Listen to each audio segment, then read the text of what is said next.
है गाइस, तो देखो आज हम लोग पढ़ेंगे प्रश्नावली 11.4 के सवालों को। यहाँ पर आपका पहला सवाल जो लिखा है वो यहाँ पर लिखा है रेखाओं वेक्टर आर बराबर में आई कैप माइनस में 2 जे कैप प्लस में 3 के कैप प्लस में यहाँ पर लिखा है टी और यहाँ पर लिखा है आई कैप माइनस में जे कैप प्लस में 3 के कैप तथा एक और आपको रेखा दिया गया है। मतलब एक ये रेखा का समीकरण है और दूसरा ये रेखा का समीकरण। ठीक, मतलब आपको दो रेखा के सदिश समीकरण दे दिए गए हैं और आपसे कहा गया है कि आप इन दोनों के बीच का जो कोण है वो ज्ञात कीजिए। ठीक, तो जब दो रेखा के सदिश समीकरण दिए गए हो तो उनके बीच जो उनके बीच जो कोण होता है तो वो कैसे निकल जाता है, चलिए मैं आपको बताता हूं। तो चलिए वीडियो को शुरू करते हैं।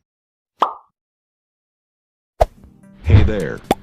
Subscribe to my channel and also press this bell icon.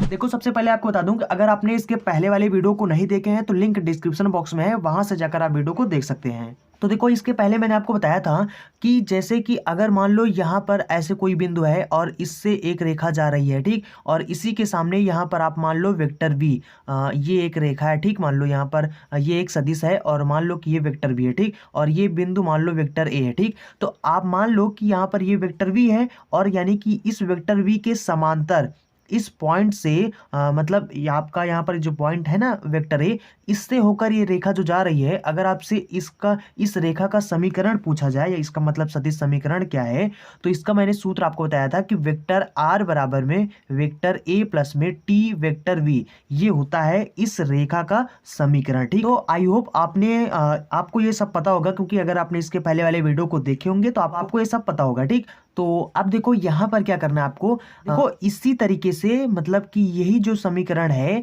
वो आपको यहाँ पर दिए गए हैं। ठीक, तो यानी कि दो रेखा दे दिए गए हैं, मतलब दो रेखाओं के सदिश समीकरण दे दिए गए हैं। ठीक, और यहाँ पर ये देखो आपका ए हो जाएगा और ये आपका बी हो जाएगा। ठीक, यहाँ पर ये आपका ए हो जाएगा, यह आपका यहाँ पर बी हो जाएगा। ठीक, देखो यहाँ पर टी नहीं लिखे हैं, यहाँ पर एस लिखे हैं। क्यों लिखे हैं एस? क्योंकि रीजन इज दैट, देखो यहाँ पर भी टी है तो इसलिए यहाँ पर एस लिख दिया। ठीक, तो यानी टी के स्थान पर एस लिखा हो या कुछ और भी लिखा हो, ठीक, उससे कोई मतलब नहीं।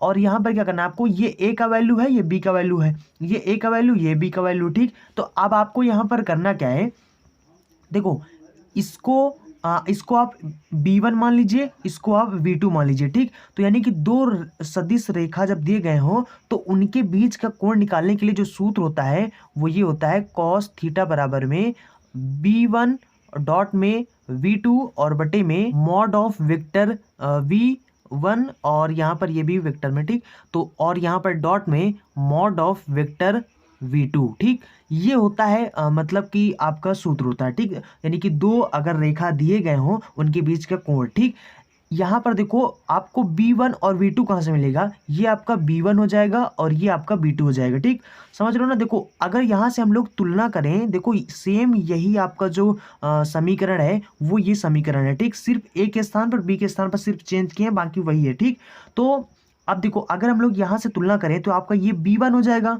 और ये हो जाएगा B2, तो हम लोग यहाँ से आसानी से B1 और B2 निकाल सकते हैं। ठीक, तो यहाँ पर अगर हम लोग देखें तो यहाँ पर हम डायरेक्ट लिखे दे रहे हैं। ठीक, और B1 आपका क्या हो जाएगा, तो ये B1 आपका हो जाएगा आई कैप माइनस में जे कैप प्लस में 3 के कैप हो जाएगा। ठीक, और उसके बाद यहाँ पर अगर हम लोग वेक्टर वी देखें तो वेक्टर वी क्या हो जाएगा, तो ये हो जाएगा आपका वेक्टर वी 2 आई कैप में माइनस में जे कैप में और प्लस में 2 के कैप में हो जाएगा। ठीक, तो ये आपका B1 B2 हो गया। अब आपसे मध्य कोण पूछ रहे हैं, मतलब कि बीच का कोण पूछ रहे हैं, तो यहाँ पर सीधा सूत्र लगा दो cos थीटा बराबर में, तो देखो B1 यानी वेक्टर V1, इसका सूत्र होता है ना vector V1 dot vector V2 और बटे में मॉड ऑफ वेक्टर V1 और उसके बाद डॉट में मॉड ऑफ वेक्टर V2 हो जाएगा। ठीक, अब यहाँ पर आपको क्या करना है, इस B1 और V2 को वैल्यू रखना है। ठीक, ये आपका हो जाएगा आई कैप माइनस में जे कैप और प्लस में 3 के कैप हो जाएगा और उसके बाद में और यहाँ पर V2 आपके पास है 2 आई कैप माइनस में जे कैप और प्लस में 2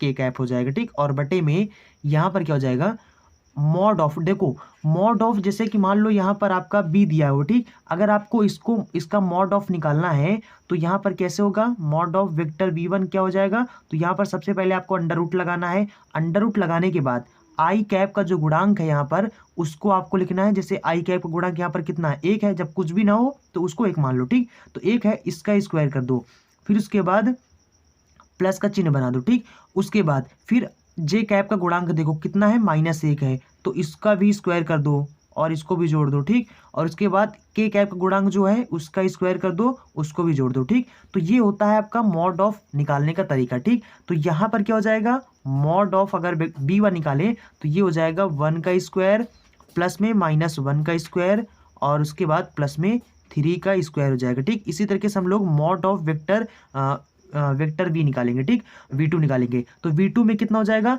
इसका गुणांक कितना है, 2 है, तो 2 का स्क्वायर हो जाएगा, ठीक। उसके बाद प्लस में इसका गुणांक कितना है, -1 है, तो इसका स्क्वायर हो जाएगा, प्लस में इसका गुणांक कितना है, 2 है, तो यहाँ पर हो जाएगा 2 का स्क्वायर हो जाएगा, ठीक। तो अब यहाँ पर क्या हो जाएगा, देखो ये हो जाएगा, देखो अगर हम लोग इसका डॉट गुणा करें तो डॉट गुणा मैंने आपको इसके पहले सब पढ़ा दिया है, ठीक है, आई होप आप सब जानते होंगे, ठीक।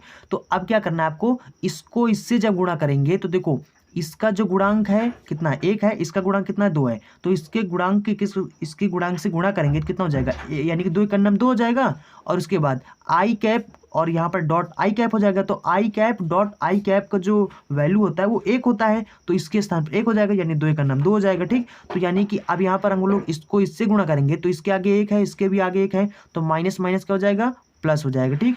तो यहाँ पर हो जाएगा 1 का नाम 1 हो जाएगा और उसके बाद यहाँ पर 2 और यहाँ पर 3, इन दोनों को जब हम लोग गुणा करेंगे तो कितना हो जाएगा, 3 दूना 6 हो जाएगा, ठीक। और बटे में नीचे यहाँ पर क्या हो जाएगा, तो यहाँ पर हो जाएगा 1 हो जाएगा, प्लस में 1 हो जाएगा, प्लस में और ये हो जाएगा 3 त्रिक का 9, ठीक। उसके बाद में यहाँ पर 2 दूना 4 हो जाएगा, प्लस में 1 हो जाएगा, प्लस में ये हो जाएगा 2 दूना 4 हो जाएगा, ठीक। अब यहाँ पर क्या हो जाएगा, ये हो जाएगा 7 7 2 9 हो जाएगा, ठीक। और बटे में यहाँ पर हो जाएगा 9 10 और ये हो जाएगा 11 और यहाँ पे क्या हो जाएगा आपका 4 4 8 1 9 हो जाएगा, ठीक। तो अब देखो हो जाएगा 9 और बटे में यहाँ पर क्या है 11 है और यहाँ पर क्या हो जाएगा, देखो अंडर यानी कि 9 को जब अंडर रूट के बाहर निकालेंगे तो कितना हो जाएगा, ये किसका वर्ग है, 3 का वर्ग है, तो यानी कि जब इसको बाहर निकालेंगे तो 3 हो जाएगा, ठीक। तो ये हो जाएगा 3 का नम 3 3 त्रिक का 9, तो यहाँ पर आपका कॉस थीटा क्या आ गया, कॉस थीटा बराबर आ गया 3 बटे में √11, ठीक। देखो सवाल में आपसे कोण पूछा ना, यहाँ पर दोनों को मान लो कि इन दोनों रेखाओं के बीच का कोण क्या है, थीटा है, तो यहाँ पर आपको कोण पूछा गया है ना कि कॉस थीटा। तो यहाँ से आप क्या करो, सिर्फ कॉस को इधर भेज दो, ठीक, थीटा को यहीं पर रखने दो क्योंकि थीटा का वैल्यू चाहिए। तो कॉस को हम लोग जब इधर भेजेंगे तो ये बन जाएगा इधर यहाँ पर कॉस इनवर्स बन जाता है, ठीक। तो जाएगा 3 बटे में √11 हो जाएगा, ठीक। तो ये हमारा आंसर हो जाएगा, इसी को हमें निकालना था, मतलब दोनों रेखाओं के बीच का कोण थीटा मान लो, तो थीटा बराबर कितना हो जाएगा, कॉस इनवर्स 3 बटा √11 हो जाएगा, ठीक। यही हमारा आंसर हो जाएगा। आई होप आप समझ गए होंगे। चलिए फिर अगला सवाल देखते हैं। तो देखो ये आपका सवाल नंबर 2 है, यहाँ पर लिखा है रेखाओं, मतलब एक रेखा ये है और दूसरा रेखा ये, ठीक।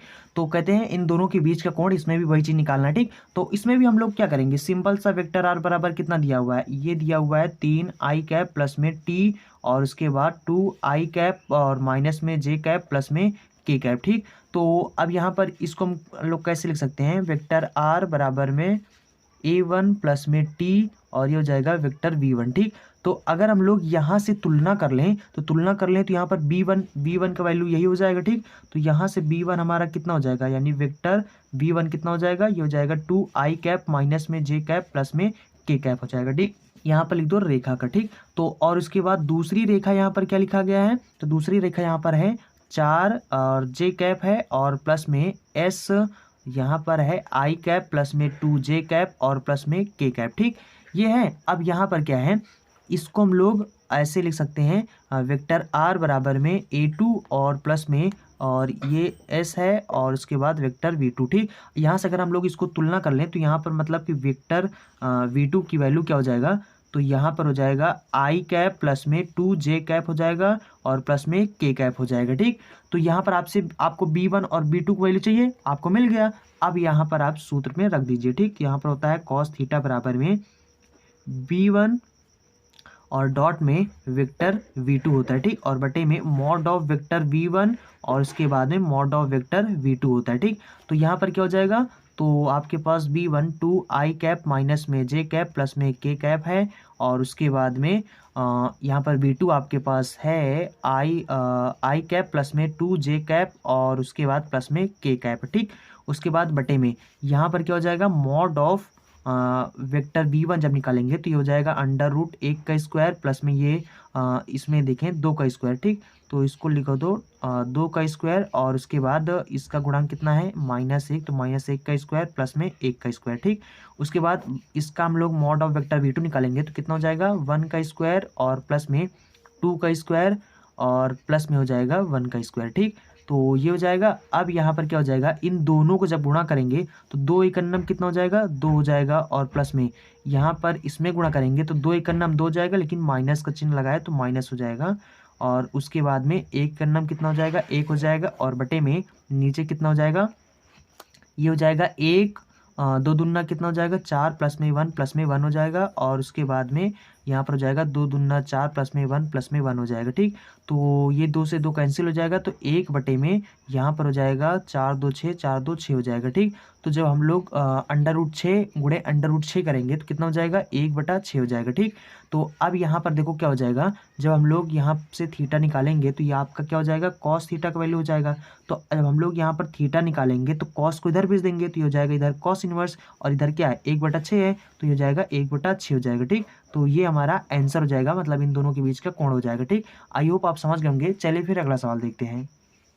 तो देखो ये आपका सवाल नंबर 3 है। यहाँ पर लिखा है रेखा युग्म, मतलब कि आपको दो रेखा युग्म का मतलब कि आपको दो रेखा का समीकरण दे दिया गया है, ठीक।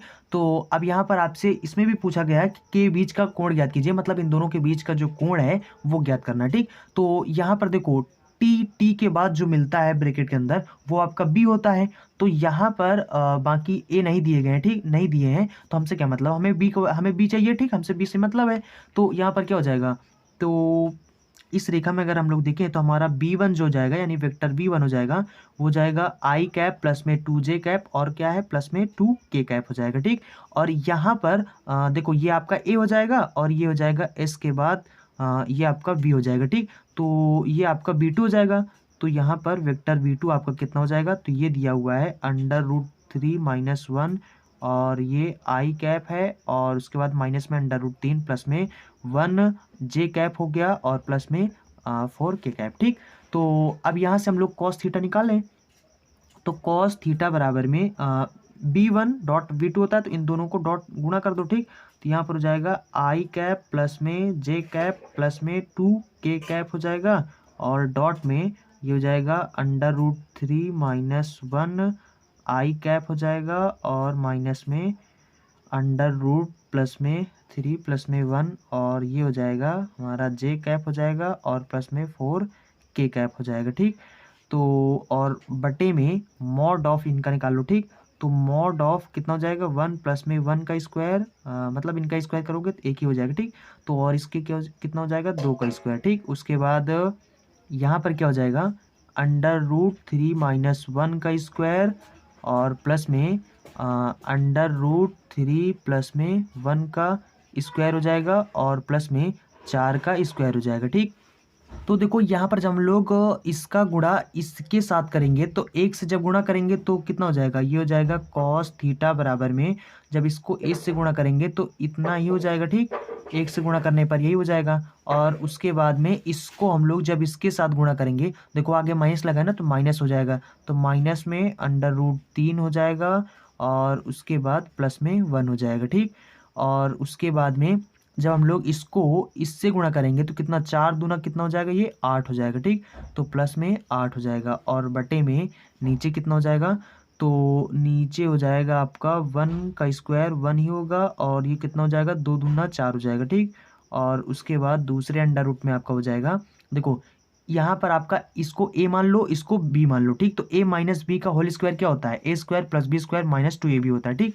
तो हम लोग इसी हिसाब से इसको तोड़ेंगे तो कितना हो जाएगा √3 का स्क्वायर और प्लस में 1 का स्क्वायर माइनस में 2ab होता है तो 2 √3 गुणे में 1 हो जाएगा, ठीक। उसके बाद में इसी तरीके से इसको भी हम लोग तोड़ेंगे तो हो जाएगा माइनस का √3 का स्क्वायर प्लस में 1 का स्क्वायर और प्लस में हो जाएगा 2 माइनस √3 और इंटू में 1 हो जाएगा, ठीक। और प्लस में इसका स्क्वायर करोगे तो 4 चौक 16 हो जाएगा, ठीक। तो ये आपका कितना हो जाएगा, देखो ये हो जाएगा कॉस थीटा बराबर में, और यहाँ पर हो जाएगा √3 -1, और माइनस से जब ये ब्रैकेट खोलोगे मतलब माइनस जब अंदर गुणा करोगे तो सब माइनस में हो जाएंगे, मतलब इनके चिन्ह बदल जाएंगे। तो इसमें गुणा करेंगे तो हो जाएगा माइनस का √3 और उसके बाद माइनस का 1 हो जाएगा, प्लस का 8 हो जाएगा, ठीक। और बटे में यहाँ पर कितना हो जाएगा, 4 1 5 1 6 हो जाएगा, ठीक, √6 हो जाएगा। और उसके बाद यहाँ पर कितना हो जाएगा, देखो √3 मतलब कि जैसे कि √3 लिखा है और √3 इन दोनों का जब गुणा करो कितना हो जाएगा, 3 हो जाएगा। तो यहाँ पर हो जाएगा 3 और प्लस में 1 हो जाएगा। इसमें कितना हो जाएगा, तो गुणा करेंगे तो ये इतना हो जाएगा, और उसके बाद यहाँ पर भी कितना हो जाएगा, 3 हो जाएगा और प्लस में 1 हो जाएगा। और जब इसको गुणा करेंगे तो ये भी हो जाएगा -2 √3, ठीक। और उसके बाद में और ये आपका हो जाएगा, देखो इसमें भी देखो यहाँ पर 1 है ना, तो 1 के आगे यहाँ पर माइनस लगा है तो माइनस हो जाएगा। तो ये माइनस माइनस क्या हो जाएगा, ये वाला हो जाएगा आपका प्लस, ठीक। और प्लस में 16 है तो ये हो जाएगा, देखो यहाँ पर इससे ये आपका कैंसिल हो जाएगा, ठीक। तो यहाँ पर आपका कॉस थीटा क्या हो जाएगा, तो ये हो जाएगा 1 1 कितना हो जाएगा, -2 प्लस का 8 हो जाएगा, ठीक। और बटे में यहाँ पर कितना हो जाएगा, √6 है, और उसके बाद में इससे ये आपका कैंसिल हो जाएगा। तो देखो 3 3 6 6 7 7 1 8 8 और 16, तो यहाँ पर 16 प्लस में 8, ठीक। तो ये कितना हो जाएगा, इसमें 8 में से 2 घटाएंगे कितना बचेगा, 6 बचेगा। और बटे में यहाँ पर हो जाएगा 16, और यहाँ पर कितना हो जाएगा 16 8 कितना हो जाएगा, 24 हो जाएगा, ठीक। तो अब देखो यहाँ पर ये जो आपका 6 है, ठीक, 6 को आप ऐसे भी लिख सकते हो √6 गुणे में √6, ठीक। क्योंकि देखो अगर √6 गुणे √6 करेंगे तो कितना हो जाएगा, सिर्फ 6 हो जाता है, समझ रहे हो ना, अंडर रूट गुणा करेंगे तो अब ये 6 हो जाए, तो 6 के स्थान पर हम लोग √6 गुणे √6 कर सकते हैं, ठीक। यानी इस 6 को हम लोग √6 गुणे √6 ऐसे भी बना सकते हैं, ठीक। क्यों बनाएंगे, क्योंकि ताकि ये कैंसिल हो जाएगा, ठीक। और यहाँ पर कितना हो जाएगा, देखो दोनों में अंडर रूट लगा है तो इसको आप ऐसे लिख सकते हो, एक बार अंडर रूट लिख दो और बटे में 24 लिख दो, तो कितना हो जाएगा, 6 चौक कितना हो जाएगा, 24 हो जाएगा। तो यानी कि कॉस थीटा बराबर कितना आ गया, कॉस थीटा बराबर हो गया √1/4 हो गया, ठीक। तो 1 का अंडर रूट इसको बाहर निकालोगे तो 1 ही हो जाएगा, और 4 को जब बाहर निकालोगे कितना, किसका वर्ग है, 2 का वर्ग है, तो कितना हो जाएगा, बाहर 2 हो जाएगा। तो यानी कॉस थीटा बराबर कितना आ गया, कॉस थीटा बराबर 1/2 आ गया, ठीक। और कॉस थीटा में मतलब कॉस में कितने अंश का मान होता है 1/2, तो ये होता है cos 60 अंश का मान। और cos 60 अंश को अगर हम लोग पाई में बदलेंगे तो कितना हो जाएगा, पाई/180 अंश से गुणा कर दो, पाई में हो गया तो 36 कितना हो जाएगा, 18 हो जाएगा, ठीक। तो 60 अंश को हम लोग पाई/3 लिख सकते हैं, ठीक। तो यहाँ पर इसको क्या लिख सकते हैं, इसको हम लिख सकते हैं cos, और 60 अंश का मान होता है तो 60 को लिख सकते हैं पाई/3, ठीक। तो cos से cos कैंसिल हो जाएगा, तो थीटा का वैल्यू हमें चाहिए, तो थीटा बराबर कितना हो जाएगा, पाई/3 हो जाएगा, ठीक। तो ये इन दोनों के बीच का कोण हो जाएगा, ठीक, यानी 60 अंश हो जाएगा। आई होप आप समझ गए होंगे। चलिए फिर अगला सवाल देखते हैं। देखो ये आपका सवाल नंबर 4 है। यहाँ पे लिखा है रेखाओं, मतलब कि आपको एक रेखा ये है और ये है, ठीक। अभी तक आपको सवाल जो मिल रहे थे उसमें क्या मिल रहा था, मतलब रेखा का सदिश समीकरण, ठीक। अब ये क्या है, रेखा का मतलब रेखा का समीकरण ही है लेकिन ये कार्तीय समीकरण है, ठीक। तो आपसे कहा गया है कि इन दोनों के बीच का कोण निकालना, ठीक। देखो ये तो बहुत सिंपल होते हैं, इसमें से बहुत बहुत आसानी। देखो यहाँ पर ये जो बटे में ना, ये क्या होते हैं, 2 1 और 1, ये क्या है, ये आपके दिक् अनुपात हैं। दिक् अनुपात का मतलब होता है कि यही आपके b के वैल्यू है, ठीक। तो ये आपका b1 हो जाएगा और ये आपका b2 हो जाएगा नीचे वाले, ठीक। बहुत आसानी से आपको मिल जाएगा, उसमें भी आसानी से मिल जाता था, ठीक। तो देखो वैसे इसके पहले मैंने आपको बताया था ना कि दिक् अनुपात नीचे वाले, ये सब आपको बताया था इसके पहले वाले वीडियो में कि ये सब क्या होते हैं, दिक् अनुपात होते हैं। अब देखो यहाँ पर जो दिक् अनुपात होते हैं, आपको यहाँ पर कुछ भी नहीं करना है, सीधा सिंपल सा आपको यहाँ पर आप लिख देना, ठीक। आप यहाँ पर हम सीधा डायरेक्ट आपको b1 और b2 की वैल्यू लिख दे रहे हैं, ठीक। आप यहाँ पर इनको लिखना और मतलब लिखने के बाद यहाँ पर लिखना कि दिक् अनुपात, इस रेखा के दिक् अनुपात क्या हो जाएंगे, इस रेखा के दिक् अनुपात। तो यहाँ पर जो दिक् अनुपात हो जाएगा वो कितना है, 2 है और 1 है, ठीक। तो का इसका अगर हम लोग स्थिति सदिश देखें, स्थिति सदिश, तो इसका स्थिति सदिश क्या हो जाएगा, मतलब इनके पीछे क्या करना है आपको, आई कैप जोड़ देना, जे कैप के कैप, ठीक। तो ये हो जाएगा आपका 2 आई कैप हो जाएगा और यहाँ पर कितना हो जाएगा, जे कैप हो जाएगा प्लस में के कैप हो जाएगा, ठीक। ये है मतलब पहली रेखा का, ठीक। पहली रेखा का और उसके बाद सेकंड यानी दूसरी रेखा का जो दिक् अनुपात हो जाएंगे, रेखा के दिक् अनुपात, ठीक। तो इसके जो दिक् अनुपात हो जाएंगे वो क्या है, देखो 3 है, 5 है, 4 है, ठीक। तो ये हो जाएगा 3 और 5 और ये 4 है, ठीक। तो इसका जो स्थिति सदिश हो जाएगा वो क्या हो जाएगा, ये हो जाएगा 3i कैप प्लस में 5j कैप और प्लस में 4k कैप, ठीक। तो ये आपका हो जाएगा b1 यानी वेक्टर b1 और ये आपका हो जाएगा वेक्टर v2 हो जाएगा, ठीक। तो मतलब कि ये जो दिक् अनुपात होते हैं यही आपके b का वैल्यू होता है, ठीक। इसके पहले अगर आपने पढ़ा होगा तो उसमें भी मैंने आपको बताया था। तो सिंपल सा, बहुत सिंपल सा है। आपको क्या करना है, इसके जो नीचे लिखे गए हैं ये आपका b1 हो जाएगा और दूसरी रेखा में जो नीचे लिखे गए हैं वो आपका b2 हो जाएगा, ठीक। तो चलिए अब यहाँ पर हम सूत्र रख देते हैं। तो देखो हमें क्या निकालना है, हमें तो कॉस थीटा निकालना है और कॉस थीटा बराबर क्या होता है, तो कॉस थीटा बराबर जो सूत्र होता है वो होता है b1 डॉट में b2 होता है। तो यहाँ पर कितना हो जाएगा, 2i कैप हो जाएगा प्लस में j कैप हो जाएगा प्लस में k कैप हो जाएगा और डॉट में ये हो जाएगा आपका 3i कैप प्लस में 5j कैप प्लस में 4k कैप हो जाएगा, ठीक।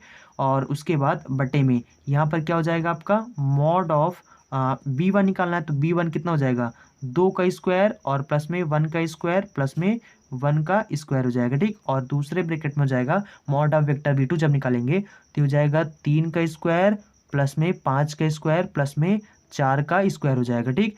तो देखो ये कितना हो जाएगा, इसको जब हम लोग इससे गुणा करेंगे तो ये हो जाएगा। चलिए इसको अगले पेज में देखते हैं। तो यहाँ पर क्या हो जाएगा, जब हम लोग कॉस थीटा निकालेंगे तो यहाँ पर इसको इससे गुणा करना है तो कितना हो जाएगा, 3 दूना 6 हो जाएगा और 5 एकन्नम कितना हो जाएगा, 5 एकन्नम 5 हो जाएगा प्लस में 4 को 1 से गुणा करेंगे तो 4 एकन्नम कितना हो जाएगा, 4 हो जाएगा, ठीक। और बटे में नीचे कितना हो जाएगा, तो ये हो जाएगा 2 दूना 4 प्लस में 1 हो जाएगा, ठीक। और उसके बाद 3 त्रिका 9 हो जाएगा प्लस में 5 50 कितना हो जाएगा, 25 हो जाएगा प्लस में 4 चौक कितना हो जाएगा, 16 हो जाएगा, ठीक। तो देखो ये हो जाएगा 6 5 11 11 4 15 हो जाएगा, ठीक। 15 बटे में और नीचे कितना हो जाएगा, 4 5 1 6 हो जाएगा, ठीक। और इधर कितना हो जाएगा, 16 16 9 25 25 दून 50 हो जाएगा, ठीक। अब देखो 15 को आप कैसे यहाँ पर लिख लो, ठीक। देखो 15 को अंडर रूट 15 ऐसे लिख सकते हैं ना। तो अब देखो बटे में यहाँ पर दोनों को गुणा कर दो, कितना हो जाएगा, 6 30 हो जाएगा, ठीक। तो 30 इसको लिख सकते हो 3, है ना। देखो इन दोनों गुणा करो कितना हो जाएगा, 6 30 यानी 300 हो जाएगा, ठीक। तो 300 कितना लिख सकते हो, 3 गुणे में 100 ऐसे भी लिख सकते हो ना। मतलब इसको आसान बनाने के लिए मैं आपको बता रहा हूँ, ठीक। तो इससे काटो कितना हो जाएगा, 5 5 3 कितना हो जाएगा, 15 हो जाएगा, ठीक। देखो अंडर रूट के अंदर है इसलिए मैंने काट रहे हैं, इसलिए हम काट सकते हैं, ठीक। और इसके बाद 5 काटोगे, 5 का नाम 5 और 5 दूना 10 हो जाएगा, ठीक। कितना हो जाएगा, 20 हो जाएगा। तो इसको अभी भी कर सकता है। देखो 5 3 कितना हो जाएगा, 15 हो जाएगा, 5 चौक कितना हो जाएगा, 20 हो जाएगा, ठीक। तो ऊपर कितना बचा है, अंडर रूट 3 बचा है, मतलब कि 3 बचा है ना ऊपर, तो अंडर रूट के अंदर है ये, तो अंडर रूट 3 और नीचे कितना है, अंडर रूट 4, ठीक। देखो अंडर रूट 3 तो निकलेगा नहीं बाहर, तो वो अंडर रूट 3 ही रहेगा। और यहाँ पर 4 को जब हम लोग बाहर निकालेंगे तो कितना, 2 को वर्ग है तो 2 हो जाएगा, ठीक बाहर। तो ये हो जाएगा, तो ये आपका हो गया कॉस थीटा। तो देखो कॉस थीटा में किसका मान होता है, मतलब कि 3 अंडर रूट 3 बटा 2, तो ये होता है आपका कॉस कितना होता है, कॉस 30 अंश का मतलब। और कॉस 30 अंश को क्या ले सकते हैं, पाई में अगर लिखना चाहें तो 6 18 यानी पाई/6, तो कॉस पाई/6, ठीक। तो पाई/6 का मतलब 30 अंश, ठीक। तो इससे ये कैंसिल हो जाएगा तो थीटा बराबर कितना हो जाएगा, पाई/6। तो ये आपका आंसर हो जाएगा, क्योंकि आपको दोनों के बीच का कोण ही निकालना था। दोनों के बीच का कोण क्या है, थीटा है। तो आई होप आप समझ गए होंगे। चलिए फिर अगला सवाल देखते हैं। तो देखो ये आपका सवाल नंबर 5 है और यहाँ पर लिखा है प्रश्न 4 में दी हुई, प्रश्न 4 मतलब जो ये सवाल आपने सॉल्व किया, ठीक। तो प्रश्न 4 में दी हुई रेखाओं को, मतलब इसमें जो दोनों रेखा दिए गए हैं उन रेखाओं को सदिश रूप में लिखना है। मतलब वो बताया ना, कार्तीय समीकरण में दिया गया था, मतलब जो दोनों रेखा थे। तो इसमें आपसे कहा जा रहा है कि आप क्या करना है, वो जो कार्तीय समीकरण थे उनको आपको सदिश समीकरण में चेंज करना है, ठीक।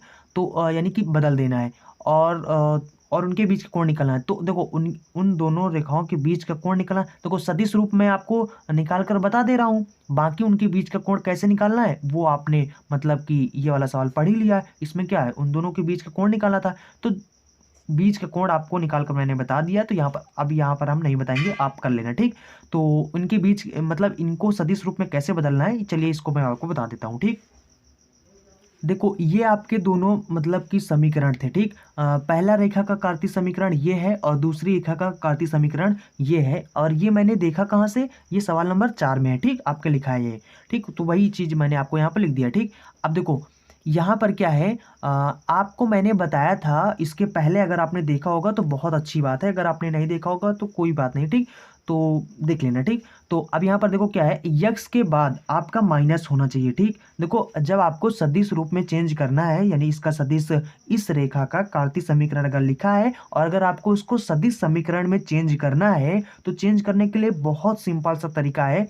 करना क्या आपको, यहाँ पर यक्स के बाद आपको माइनस होना चाहिए, ठीक। अगर माइनस नहीं है तो आप माइनस में बना लीजिए, ठीक। चलो हम लोग इसको माइनस में बना लेते हैं। कैसे बनाएंगे, देखो यहाँ पर लिख दो माइनस, उसके बाद फिर यहाँ पर लिख दो -4 कर दो, ठीक। देखो ये प्लस है ना, देखो जब हम लोग इसको सॉल्व करेंगे कितना हो जाएगा, माइनस माइनस प्लस हो जाएगा, तो +4 हो जाएगा। तो इसको भी ऐसे भी हम बना सकते हैं, ठीक। तो बस इतना ही आपको करना है। अगर माइनस नहीं है, यक्स वाई और जेड इसके बाद अगर माइनस नहीं है तो बना देना है, अगर है तो कोई बात नहीं, ठीक। जैसे इसमें है तो कोई बात नहीं, इसको वैसे ही मतलब लिख दो, ठीक। और इसके बाद इसमें भी मतलब वही करना, ठीक। तो यहाँ पर हो जाएगा यक्स -1 हो जाएगा, ठीक। और बटे में नीचे 3 है, और उसके बाद में यहाँ पर भी हो जाएगा वाई -4 हो जाएगा, और बटे में 5 हो जाएगा, और बराबर में इसमें जेड -1 है और 4 हो जाएगा, ठीक। अब देखो करना क्या है, यहाँ पर ये इसको लिख लेना है, और ये 1 लिख लेना है, ये 3 लिख लेना है। तो यानी कि पहली रेखा पहली, ठीक। तो ये पहली रेखा से हम लोग निकाल रहे हैं, ठीक। कंफ्यूज मत होना, ये पहली रेखा से है। तो पहली रेखा से आपको पॉइंट क्या मिल जाएगा, 4 और 1 मिल जाएगा और 3 मिल जाएगा, ठीक। तो इससे होकर जा रही है, ये जो पहली रेखा है वो इस बिंदु से होकर जा रही है, ठीक।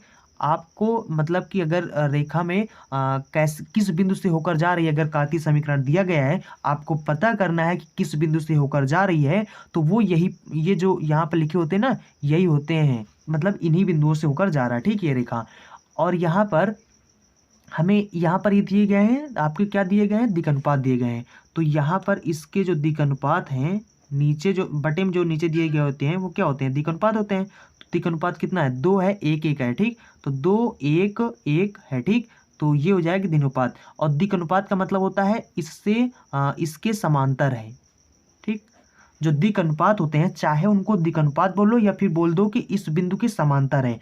तो यहाँ पर ये जो कार्तीय समीकरण है, यहाँ पर ये जो कार्तीय समीकरण है, तो यानी ये जो कार्तीय समीकरण है ये इस बिंदु से होकर जा रहा है और इस बिंदु के समांतर है, ठीक। इस बिंदु से होकर जा रहा है, इस बिंदु के समांतर है, समझ गए ना। अब आपको मैंने बताया था कि अगर जैसे कि मान लो यहाँ पर आपका कोई बिंदु है, या मान लो कोई वेक्टर है, मान लो वेक्टर ए है, ऐसे यहाँ पर ये लिखा है, ठीक। और यहाँ पर एक बिंदु है और एक रेखा है जो इस बिंदु से होकर जा रहा है, ठीक। मान लो ये आपका वेक्टर ए है, ठीक। अब मान लो कि वेक्टर ए है तो इस बिंदु से होकर जा रहा है, तो जिस बिंदु से होकर जाएगा, ठीक, वो आपका ए हो जाएगा, और जिस बिंदु के समांतर होकर जाता है वो आपका वेक्टर बी हो जाता है। इसके पहले मैंने आपको ये सब बताया था, ठीक। तो इसका फार्मूला क्या हो जाता है, वेक्टर ए प्लस में टी और वेक्टर बी हो जाता है, ठीक। आपको मैंने देखो, अब ये देखो इस कार्तीय समीकरण से हमें पता चल गया कि ये इस बिंदु से होकर जा रहा है और इस बिंदु के समांतर है। तो दिक् अनुपात जो होते हैं वो यही समांतर को दिखाते हैं, ठीक। तो यहाँ पर क्या हो जाएगा, तो यानी ये आपका वेक्टर ए हो जाएगा, क्योंकि इस बिंदु से होकर जा रहा है। तो बताया ना, जिससे होकर जाए वो आपका उसको वेक्टर ए मान लो, और जिस बिंदु के मतलब समांतर हो उसको आपको वेक्टर बी मान लेना है। तो ये आपका वेक्टर बी का वैल्यू है, ये वेक्टर ए का वैल्यू, ठीक। तो यहाँ पर क्या हो जाएगा, वेक्टर ए बराबर है इसका सदिश रूप लिख लो। तो यहाँ पर इसका मतलब इसका जो स्थिति सदिश हो जाएगा वो हो जाएगा माइनस का आई कैप हो जाएगा, प्लस में जे कैप हो जाएगा, प्लस में ये हो जाएगा 3 के कैप हो जाएगा, ठीक। और वेक्टर वी का वैल्यू क्या है, तो वेक्टर वी का हो जाएगा 2 आई कैप प्लस में जे कैप प्लस में के कैप हो जाएगा, ठीक। अब यहाँ पर इस रेखा का सदिश समीकरण, ठीक। चलो यहाँ पर बाहर लिखते हैं। तो देखो अब आपका रेखा का समीकरण क्या हो जाएगा, तो इसके लिए सूत्र क्या होता है, इसके लिए सूत्र होता है वेक्टर आर बराबर में वेक्टर ए प्लस में टी वेक्टर बी होता है। तो वेक्टर ए का वैल्यू आपको पता चल गया, वेक्टर बी का वैल्यू पता चल गया। अब आप क्या करेंगे, इसके स्थान पर रख देंगे, तो ये हो जाएगा -4 आई कैप प्लस में 2 जे कैप हो जाएगा प्लस में 3 के कैप हो जाएगा, और उसके बाद प्लस में टी हो जाएगा। तो बी के स्थान पर आपको यहाँ पर 2 आई कैप हो जाएगा प्लस में जे कैप प्लस में के कैप हो जाएगा। ठीक, तो ये आपका हो जाएगा इस रेखा का सदिश समीकरण। तो ये आपका हो जाएगा पहला आंसर। ठीक, उसके बाद आपको एक और रेखा यहाँ पर दिया गया है। तो देखो ये आपका मतलब कि दूसरा रेखा है जो सवाल चाल में दिया गया है। ठीक, तो दूसरा रेखा है, इसका भी हमें क्या करना है, इस रेखा को भी हमें सदिश रूप में चेंज करना है। ठीक, अब हम कैसे करेंगे, देखो इसमें मैंने आपको लिख दिया है कि देखो ये प्लस में था, इसको माइनस में बनाना है एक्स का। ठीक, इसको माइनस बनाना है, तो माइनस बनाने के लिए यहाँ इसको माइनस कर दिया और इसको माइनस कर दिया, क्योंकि अगर गुणा करेंगे तो माइनस माइनस प्लस हो जाएगा। ठीक, तो अब यहाँ पर इसको बना दिया, इसको बना दिया, बाकी ये माइनस में था तो कोई दिक्कत नहीं। तो ये आपका क्या हो जाएगा, यहाँ पर आपका -1 हो जाएगा और ये हो जाएगा -4 हो जाएगा, और उसके बाद यहाँ पर हो जाएगा 1 हो जाएगा। ठीक, तो इस बिंदु से होकर जा रहा है, मतलब कि ये जो रेखा है वो इस बिंदु से होकर जा रहा है, और यहाँ पर ये जो आपके दिक् अनुपात हैं, तो ये कितना है, 3 है, 5 है, 3 है। ठीक, तो ये कितना है, 4 है, सॉरी ये 4 है, तो ये कितना हो जाएगा, 4। तो इस बिंदु के यानी समांतर है। ठीक, तो पता चल गया ना कि ये जो रेखा है वो इससे होकर जा रहा है और इसके समांतर है। तो अब हम लोग सिंपल सा इसका भी निकाल सकते हैं, इस रेखा का भी सदिश हम लोग समीकरण का निकालेंगे, और क्योंकि हमें सदिश समीकरण ही निकालना है, तो यहाँ पर हो जाएगा वेक्टर आर बराबर में वेक्टर ए प्लस में टी वेक्टर बी होता है। तो यहाँ पर हो जाएगा वेक्टर आर और बराबर में ए का वैल्यू यहाँ पर कितना हो जाएगा, आई कैप हो जाएगा, और माइनस में तो माइनस में हो जाएगा, और माइनस में 4 जे कैप हो जाएगा और प्लस में के कैप हो जाएगा। ठीक, तो ये हो जाएगा आपका वेक्टर ए का वैल्यू हो जाएगा, और ये हो जाएगा आपका बी का वैल्यू। ठीक, तो इसको हम लोग अगर सदिश फॉर्म में लिखेंगे, मतलब इसका स्थिति सदिश लिखेंगे, तो ये हो जाएगा, और प्लस में ये हो जाएगा आपका टी, और इसके पीछे आई कैप, इसके पीछे जे कैप, इसके पीछे के कैप जोड़ दो। ठीक, तो ये इसका हो जाएगा स्थिति सदिश, तो यहाँ पर हो जाएगा आई कैप प्लस में 5 जे कैप हो जाएगा और प्लस में 4 के कैप हो जाएगा। ठीक, तो ये हो जाएगा दूसरा आपका आंसर। ठीक, तो मतलब कि सवाल आपसे पूछा गया है, सवाल नंबर 5 में कहा गया है कि दो रेखा जो सवाल नंबर 4 में दिए गए हैं, उन दोनों रेखाओं को, मतलब वो क्या है, कार्तीय समीकरण में दिए गए थे। तो आपसे कहा गया था कि समीकरण जो मतलब दोनों कार्तीय समीकरण दिए गए हैं उनको आपको सदिश रूप में चेंज करना है। तो मैंने चेंज कर दिया, तो ये आपका पहला हो गया समीकरण, मतलब कि ये आपका दूसरा मतलब कि रेखा का समीकरण हो गया, और ये हो गया आपका पहला रेखा का सदिश समीकरण। ठीक, तो अब इसमें क्वेश्चन में और कहा गया है कि आपको यहाँ पर क्या करना है, इन दोनों के बीच का कोण बताना है। तो इन दोनों के बीच का कोण आपको सवाल नंबर 4 में मैंने निकाल कर बता ही दिया है, तो दोनों आप उसको निकाल लेना। ठीक, तो आई होप आप इस सवाल को समझ गए होंगे। चलिए फिर अगला सवाल देखते हैं। देखो ये आपका सवाल नंबर 6 यहाँ पर लिखा है, दिखाइए कि यहाँ पर भी दो रेखा दिया गया है, और लेकिन यहाँ पर कहा गया है एक ही रेखा हो गया, एक ही रेखा का कार्तीय समीकरण हो गया, और यहाँ पर कहा गया है कि ये दोनों क्या है, परस्पर लंब है। ये चीज आपको सिद्ध करना है। ठीक, तो दिखाइए मतलब सिद्ध करना। ठीक, तो देखो इसको सिद्ध करने के लिए सिंपल सा इनका जो दिक् अनुपात होता है, दिक् अनुपात का मतलब ये जो बटे में लिखे होते हैं ना, ये दिक् अनुपात होते हैं। तो ये जो दिक् अनुपात होते हैं, इसका ये दिक् अनुपात और इसका ये जो दिक् अनुपात है, इन दोनों को गुणा करके जोड़ दो, और जोड़ने पर अगर वो 0 आ जाए तब तो वो लंब है, तब तो हम समझ जाएंगे कि हाँ ये दोनों परस्पर लंब है, और अगर 0 नहीं आएगा तो परस्पर लंब नहीं है। ठीक, तो चलो हम लोग इनका ये जो दिक् अनुपात है आपस में गुणा करके जोड़ देते हैं, और अगर आ गया तो फिर 0 आ गया मतलब तो लंब है, नहीं तो नहीं है। ठीक, तो देखो यहाँ पर हो जाएगा आपका जो रेखा फर्स्ट हो गया, तो इस रेखा फर्स्ट का जो दिक् अनुपात है, दिक् अनुपात इसको लिख लेते हैं। तो यहाँ पर जो दिक् अनुपात है, ठीक, तो यहाँ पर इसका दिक् अनुपात -2 है, 4 है और 2 है। ठीक, और इसको क्या कर सकते हो, इसको आप A1 मान सकते हो, और इसको आप A2 मान सकते हो, और इसको आप A3 मान सकते हो। ठीक, ऐसे करके आप मान सकते हो।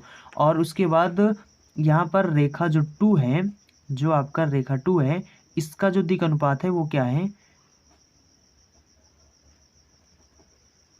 दिक् अनुपात, तो ये है 5 2 1। ठीक, तो 5 2 1 है, और इसको आप B2 यानी कि B1 मान सकते हो, B2 B3 मान सकते हो, ठीक। तो B1 और B2 और B3, ठीक।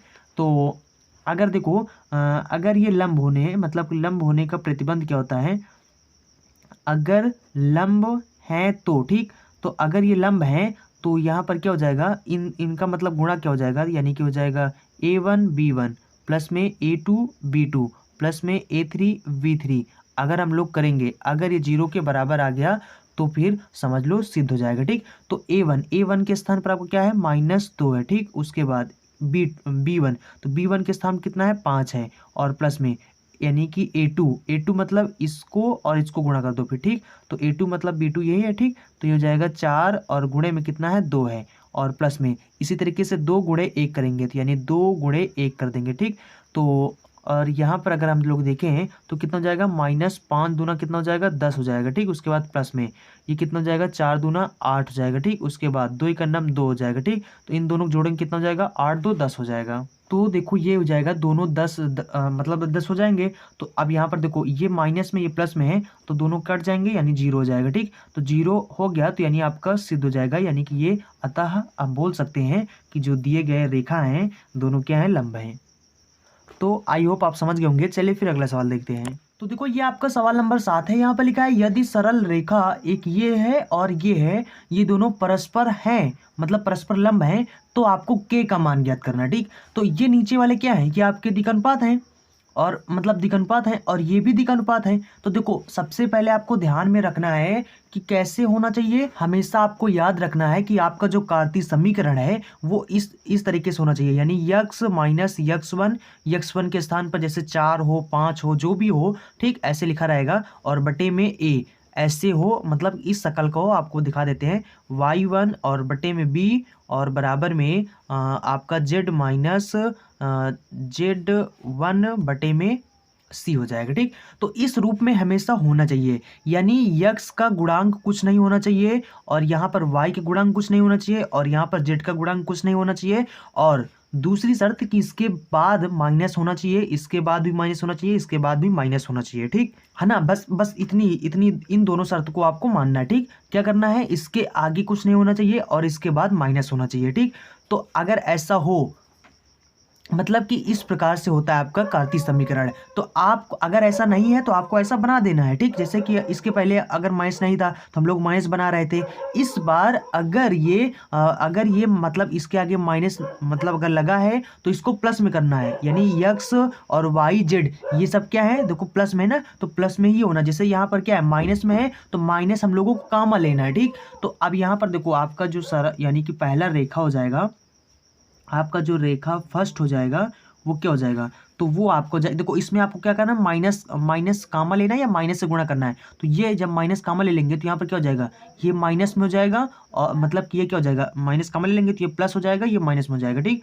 तो ये हो जाएगा प्लस और ये हो जाएगा माइनस, और जब हम लोग यहाँ पर माइनस कामा लिए तो नीचे क्या हो जाएगा आपका, तो ये हो जाएगा -3 हो जाएगा, ठीक। मतलब देखो यहाँ पर हम लोगों ने माइनस लिया, ऐसे करके माइनस कामा लेंगे तो माइनस जो है वो चाहे ऊपर लिखो चाहे प्लस मतलब नीचे लिखो, अगर बटा में हो तो चाहे ऊपर लिखो चाहे माइनस लिखो, ठीक। तो हम लोग यहाँ पर नीचे माइनस जो यहाँ पर कामा लिया है उसको नीचे लिख देते हैं, ठीक है, यहाँ पर इसके आगे, और कोई फर्क नहीं पड़ेगा, ठीक। अब यहाँ पर क्या है, यहाँ पर हमें देखो अगर देखो इसके आगे अगर मतलब कि हमें इसके आगे कुछ होना नहीं चाहिए, अगर इसके आगे कुछ लिखा है मान लो तो आपको उतना ही कामा ले लेना जितना लिखा है। जैसे यहाँ पर 2 लिखा है तो 2 हम लोग कामा ले लेंगे, जब 2 यहाँ पर कामा ले लेंगे तो यहाँ पर हो जाएगा y माइनस में, और जितना कामा बाहर लेते हैं अंदर ब्रैकेट के अंदर वो उसी का भाग में हो जाता है, ठीक। तो यहाँ पर हो जाएगा 3/2, भाग का मतलब बटा, ठीक, और बटे में नीचे 3 के लिखा है, ठीक, 3 के लिख दो, और बराबर में ये तो इसमें कोई परिवर्तन करना ही नहीं, ठीक है, तो लिखा हुआ है।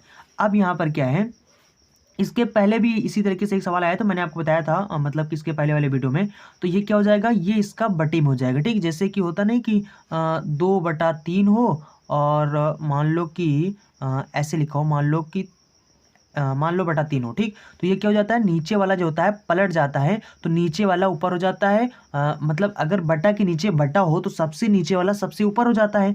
तो यहाँ पर आपका क्या हो जाएगा, और देखो जैसे कि 2/3 है, मान लो कि 3/4 है, ठीक। तो सबसे नीचे वाला सबसे ऊपर हो जाएगा, ठीक। तो ये कैसे हो जाता है, तो ये हो जाएगा 2/3 और 4 क्या हो जाएगा, ऊपर हो जाएगा और ये 3 नीचे हो गया, ठीक। तो अगर ये ऊपर है तो फिर ये क्या है, इसको अगर हम पलट कर नीचे लिखना चाहें तो हम बटा के नीचे इसके नीचे लिख सकते हैं ना, 3 के नीचे। तो इसी तरीके से ये क्या है, इसको हम लोग इसके नीचे लिख देंगे, ठीक। तो यहाँ पर क्या हो जाएगा, यक्स -2 हो जाएगा बटा -3 हो जाएगा और इस 2 को इसके नीचे लिख देंगे, ठीक, उठा के। तो यहाँ पर हो जाएगा y -3/2 और बटे में हो जाएगा 3 के/2 हो जाएगा, ठीक, बराबर में। देखो बटा के नीचे बटा हो गया ना, जब इसको पलटोगे फिर यहाँ पर हो जाएगा, ठीक। तो यानी कहने का मतलब है कि आप इसको ऐसे भी लिख सकते हो। तो यहाँ पर हो जाएगा z-4/2, ठीक। तो अब यहाँ पर देखो, अब हो गया ना इसके शकल का हो गया। तो अब यहाँ पर अब आपको यहाँ पर इसके दिक् अनुपात लिख लेना है, ठीक। तो यहाँ पर इसके जो दिक् अनुपात हो जाएंगे वो देखो पहले आपको इस रूप में बना लेना, ठीक, इसके जैसे बना लेना है। मतलब आपको इसके आगे कुछ नहीं होना चाहिए और इसके बाद माइनस होना चाहिए, बना लेना, तब आपको इसके दिक् अनुपात लिखना है, ठीक। तो यहाँ पर दिक् अनुपात, ठीक। तो इसके दिक् अनुपात कितना हो जाएगा, एक हो जाएगा -3 और दूसरा हो जाएगा 3 के/2 और उसके बाद तीसरा हो जाएगा, तीसरा क्या है, 2 है, ठीक। तो ये हो जाएगा आपका A1, ये हो जाएगा आपका A2, ये हो जाएगा आपका A3, ठीक। और उसके बाद दूसरा आपके पास जो यहाँ पर दिया गया है, दूसरा जो समीकरण दिया गया है वो कितना है, यहाँ पर इसमें भी वही चीज़ आपको करना है। सिर्फ आपको क्या करना है, इन दोनों समीकरणों से सिर्फ आपको दिक् अनुपात चाहिए, ठीक। दिक् अनुपात मतलब पाने के लिए हम लोग यहाँ पर ये सब तामझाम कर रहे हैं, ठीक। तो यहाँ पर क्या है, 2x है और बटे में 5k है और बराबर में y प्लस में 4 बटे में 2 दिया गया है, बराबर में 5 माइनस में z बटे में 4 दिया गया है, ठीक है। आपके सवाल में मतलब दिया गया है ये मतलब कि कार्तीय समीकरण। अब आपको इसको क्या करना है, इसको पहले चेंज करना है, ठीक। देखो सबसे पहले तो यहाँ पर माइनस कामा ले लेंगे, जब माइनस कामा ले लेंगे तो ये प्लस में हो जाएगा और ये माइनस में हो जाएगा। तो ये हो जाएगा 2x माइनस में 2 हो जाएगा, ठीक, बटे में माइनस जो कामा लिया है उसको नीचे लिख देंगे, ठीक है ना, -5 के जैसे इसके पहले किया था। तो ये हो जाएगा और यहाँ पर इसको हमें माइनस बना देना है, तो ये हो जाएगा y और y -4 ऐसे हो जाएगा और बटे में 2 हो जाएगा, बराबर में यहाँ पर क्या है, इसमें भी माइनस कामा ले लेना, माइनस कामा ले लेंगे तो जेड क्या हो जाएगा, प्लस में और ये हो जाएगा -5 और जो माइनस कामा लिया उसको नीचे लिख देंगे, -4 हो जाएगा, ठीक। तो हमें यहाँ पर x के आगे 2 है तो इसको 2 कामा ले लेना है, ठीक। जब यहाँ पर हम लोग 2 कामा ले लेंगे तो ये हो जाएगा x -2 बटे में 2 हो जाएगा और बटे में नीचे -5 के है, ठीक, बराबर में ये हो जाएगा y -4 हो जाएगा और बटे में 2 है और बराबर में z -5 बटे में -4 है, ठीक। तो अब यहाँ पर क्या हो जाएगा, ये 2 तो नीचे आ जाएगा, इसके बटे में आ जाएगा, बाकी इससे इसको काट देंगे तो 1 हो जाएगा, ठीक। तो ये हो जाएगा x -1 बटे में -5 के और बटे में 2 हो जाएगा, ठीक, बराबर में ये हो जाएगा y और y -4 हो जाएगा, ठीक, और बटे में 2 हो जाएगा, बराबर में यहाँ पर हो जाएगा z -5 बटे में -4 हो जाएगा, ठीक। तो देखो हमें दिक् अनुपात चाहिए, तो हमारे दिक् अनुपात क्या होते हैं, यही दिक् अनुपात होते हैं। तो यहाँ पर -5 मतलब -5 के बटे में 2 और 2 और ये -4, ये हमारे दिक् अनुपात हो जाएंगे इस रेखा के, ठीक।